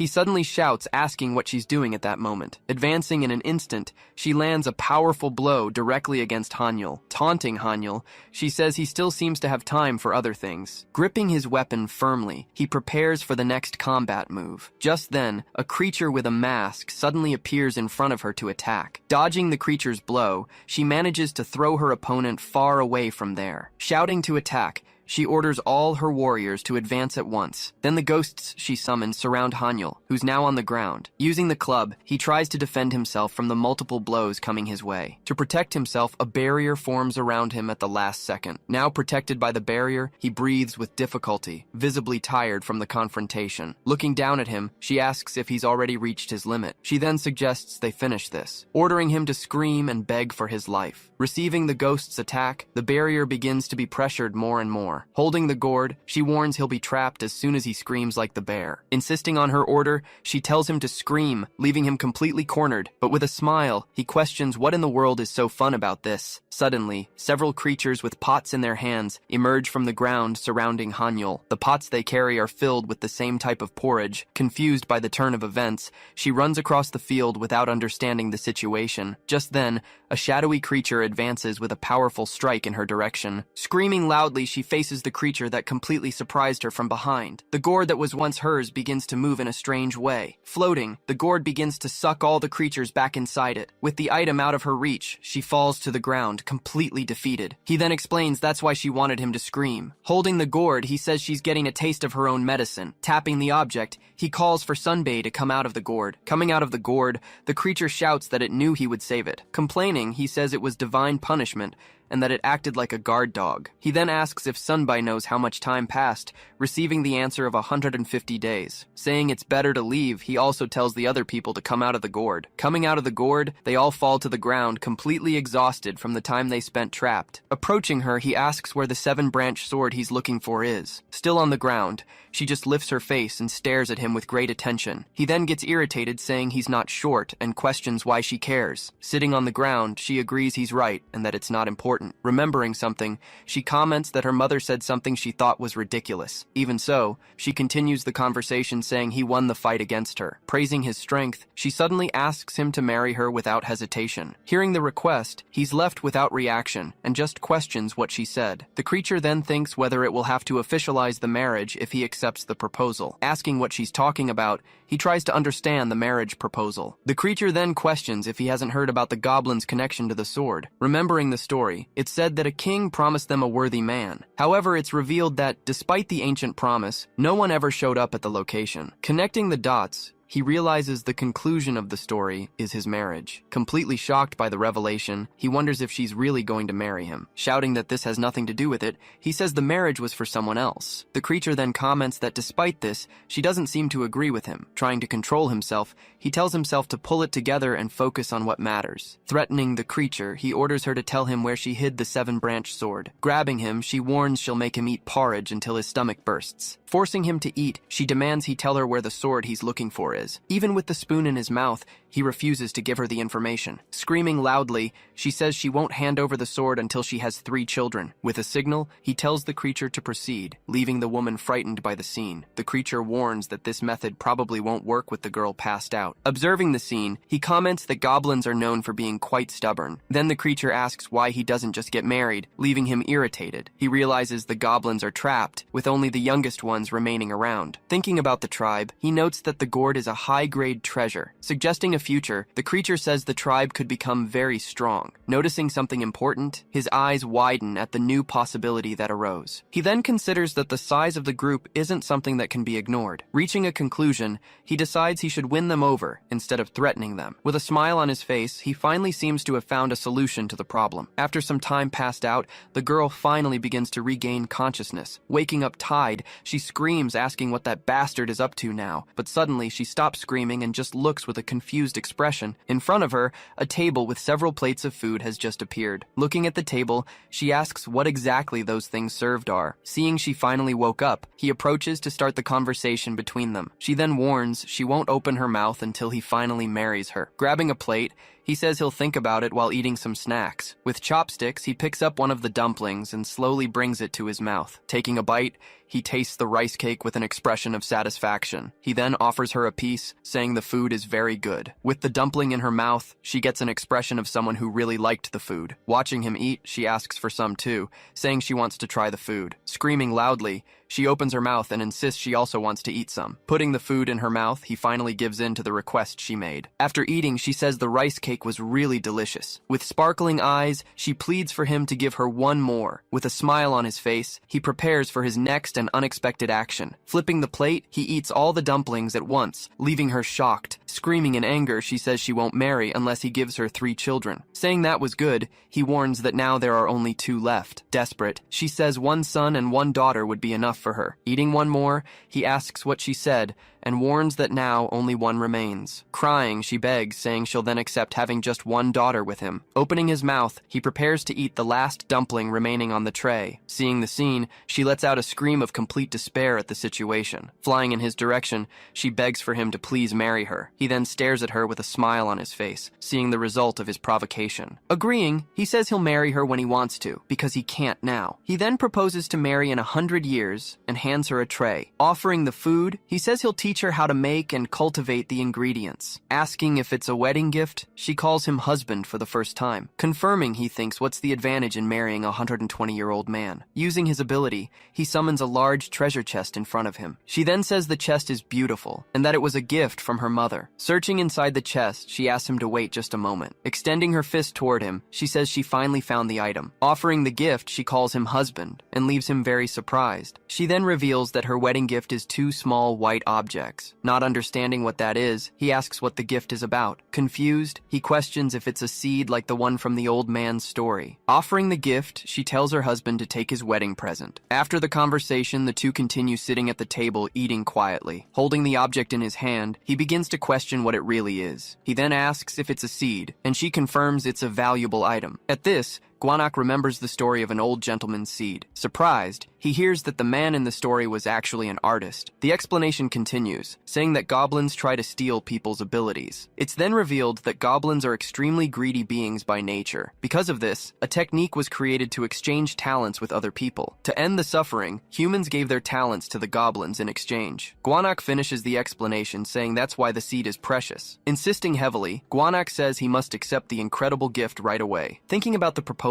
he considers taking the seeds if they're that good. She then says he can call her bride, moving closer to him. Asking where they came from, she says her grandmother got them from the Korean peninsula. Gwanak explains that this happened during the reign of King Go-Yeon-woo. She then continues, saying the seed's owner was a doctor going to the Western District. Known for his medicine, he died in prison while treating an incurable disease. With an epiphany, he realizes this means he can make the remedies. Remembering his failures, he says he was worried about not being able to make the remedies. She then reveals that the other seed belonged to a very powerful man. Being very good with weapons, he was also known for his skill in riding, but because of his arrogance, he ended up bringing death upon himself. He gave the seed to her grandmother, who saved his beloved from battle. Reflecting on the story, he understands that the second man was a type of warrior. Even if their personalities don't match, he decides it would be bad not to accept the seeds. At this, she asks if they should then place the seeds directly in him. With a smile, he agrees with the idea, but seems to have a plan in mind. Suddenly, she draws a weapon and questions him about his true intentions. A malicious smile appears on her face as she stares at him threateningly. A strong blow is struck suddenly, causing a great impact on the spot. Feeling the blow, he puts his hand on his head, complaining about the pain he felt. Sitting on the floor, he realizes confused that the blow actually didn't hurt at all. She then explains she was just placing the seed in him, not really attacking. He says he doesn't feel a difference, but she warns he'll find out when he needs to. As they leave to eat, he asks them to wait a moment. Looking at the chest, he seems to be thinking about what to do next. Inside the chest, the 7-branched sword is finally revealed to him. He then comments that artifacts like this have egos, and this sword's is quite high. Gwanak warns him not to underestimate the fact that his attribute is wood. It's explained that the sword is incompatible with the gold element because of the 5 elements. Worried, Gwanak asks him not to push himself too hard when trying to grab the sword. Even with the warnings, he decides he should at least try anyway. At this, the sword inside the chest begins to react with intense energy. With his hand trembling, he prepares to finally try to hold the sword. Holding the sword, he finally manages to wield the powerful legendary weapon with his hands. As he wields it, a powerful energy begins to emanate throughout his body. With great difficulty, he tries to control the immense power of the newly acquired sword. Gwanak then shouts, saying she warned him not to push himself too hard with this. Worried about the situation, Gwanak calls out to him with a tone of fear. Gritting his teeth, he continues to endure the sword's energy with a smile. The sword then calls him a bastard, surprised by his enormous resistance. The sword's power continues to emanate, showing it hasn't been fully dominated yet. The sword questions whether he's really that desperate to obtain its power. Details of the blade show the complexity and power contained in the ancient artifact. Surprised by the change, Gwanak wonders what the hell is happening there. He then manages to control the energy, leaving the sword completely surprised by his power. Now, with the sword under his control, he holds it firmly in his hand. Raising the sword, he says this should be enough to discipline it. Gwanak praises him, saying she didn't expect him to subdue the sword. Thinking about what happened, he feels the desire and confidence to master the sword. He then wonders, looking at his hand, if this is a warrior's talent. Now standing, he prepares for the next step after mastering the sword. With a smile on his face, he finally asks if they can go back home. Changing scenery, the scene now takes place on a busy city street. Little Gwanak takes the moment to drink something from a very large bottle. She then says with great joy that the drink is sweet and very delicious. It's been a while since they finally returned to their world world in Korea. At this moment, they're in the computer area of a sauna to rest. Explaining the situation, he reveals they had to go to a nearby city. Despite Sodom wanting to go along, she couldn't because of her responsibilities. 7 months have passed since the fight in Dokdo, and the news continues to reverberate. In the news, people are still talking about what happened that day. Many believe the fault lies with the interruption by the Dragon King of the East Sea. Analyzing the information, he continues researching the latest events on the internet. A news report shows that the Dragon King is silent and being criticized. Even after apologizing, the leaders didn't accept what he said about what happened. Questioning about the other seas, he discovers there's no news about them. Gwanak then comments that it seems they're simply ignoring the East Sea. He explains that despite not getting along, they unite against enemies. Realizing the gravity, he now focuses on what seems to be the biggest problem. News shows that the seven-branch sword is missing and being searched for. He then imagines this is happening because of the vow Beowulf made. Being an immortal, he managed to calm the remnants of the sword with a single movement. Gwanak says the East Sea is now everyone's enemy. With his computer time exhausted, he gets up from the chair to leave. Standing still, he turns to Gwanak and asks for her opinion. Decided, he warns that they need to go to Mount Gwanak as quickly as possible. He explains that returning to the pavilion would raise suspicion since he's been missing. Therefore, he decides the best thing to do is wait and see how things unfold. He then realizes he can't sense any energy coming from his main body. Gwanak explains the connection was lost since they entered the goblin's place. Shocked, he realizes 7 months have passed without connection. Realizing the gravity, he asks why he wasn't warned about this before. He then declares they need to go to Mount Gwanak immediately. Changing scenes, he appears surprised in a completely different and unexpected location. At the location, he observes several wasps coming out from inside a giant hive. He wonders if those things in the great tree are really beehives. Confused, he questions how the bees managed to cross the barrier he created. Looking around, he comments, "The situation doesn't seem that bad." Gwanak then explains the reason the bees are there is because of the ground. He asks if the ground is soft, but Gwanak seems quite frightened. Suddenly, Gwanak is sucked into the ground, disappearing completely in an instant. Startled, he screams without understanding what just happened to his companion. He wonders what happened and why the Sunbay's main body is there. The bees begin to move, preparing to attack the invader of their territory. The two look up, seeing the swarm of bees approaching them rapidly. Suddenly, the bees grow in size, making the situation even more dangerous. One of the giant bees advances quickly to strike a blow against him. Using his pipe, he manages to defend himself from the creature's attack successfully. With his ability, he summons several masked spirits to the battlefield. Advancing in the air, he prepares for combat against the swarm of bees. A great battle then begins between the summons and the swarm of bees. The battle continues intense, with the spirits exchanging several blows against the bees. Then an even larger swarm of bees advances toward the battlefield. Seeing the situation, he complains there seems to be no end to all of them. He then thinks he needs something to get rid of them all at once. Amid the chaos, the battlefield is suddenly engulfed by intense flames. From the depths of the ground, Gwanak emerges for combat. Roaring with full force, Gwanak releases a powerful wave of fire against the swarm. The flames advance quickly, beginning to burn all the bees in their path. Seeing Gwanak fight, he shouts the Sunbai's name and thinks about their weaknesses. He then worries about damaging the tree if he makes the slightest mistake in the fight. Observing the nests, it's possible to see they're all completely full of bees. The giant tree is totally covered by hives and by swarms of bees. Worried about the tree, he asks if there's any other way to fight. Thinking of a solution, he searches for a way to deal with them safely. Mysteriously, 2 bees that were flying nearby stop completely in the air. Not understanding, he questions how they died, since he didn't even touch them. With a sudden idea, he seems to have finally found the answer he was looking for. Surrounding the great tree, the flames now threaten the entire area completely. Seeing the scene,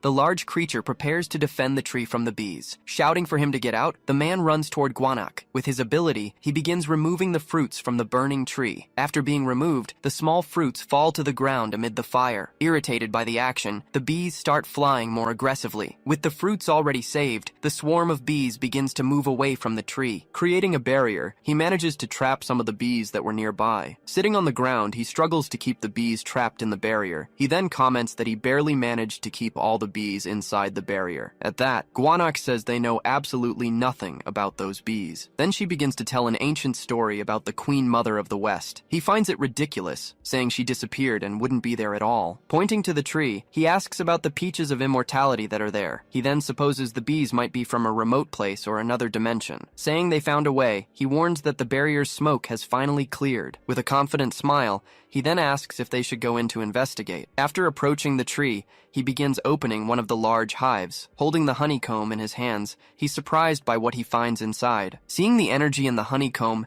he says this isn't an ordinary hive. Gwanak gets excited, so he decides to offer a piece to his sunbae. Smelling the strong scent, he asks if this is really the honey from the tree. Remembering the book, he thinks about how he can use the honey as medicine. Searching carefully, he finally manages to find the brood comb of the hive. Realizing the larvae are alive, he decides he needs to move them somewhere else. Taking some of the jelly, he decides to eat it to find out what the effects will be. Upon consuming the item, a great golden energy begins emanating from his body. Making a face, he complains, saying the jelly is actually very bitter. He then says he thought it would be sweet since his sunbae was eating it before. Suddenly, his body begins to glow, leaving Gwanak quite startled. Not understanding the situation, Gwanak asks why his head is glowing. He then realizes something has changed, but doesn't know what it is. Suddenly, Gwanak is shocked to see that dragon horns have sprouted on him. Startled, she asks why he now has those horns on his head. Gwanak shouts, saying it's ridiculous and that he wouldn't turn into a bear. He then shows that something strange is also happening at his waist. Touching his body, Gwanak questions if he really is who he says he is. He tries to explain that maybe it's because of the magic pearl he consumed. Gwanak then begins explaining that dragons are beings born from water. Spending a long time training, they're also creatures that can transform. Moreover,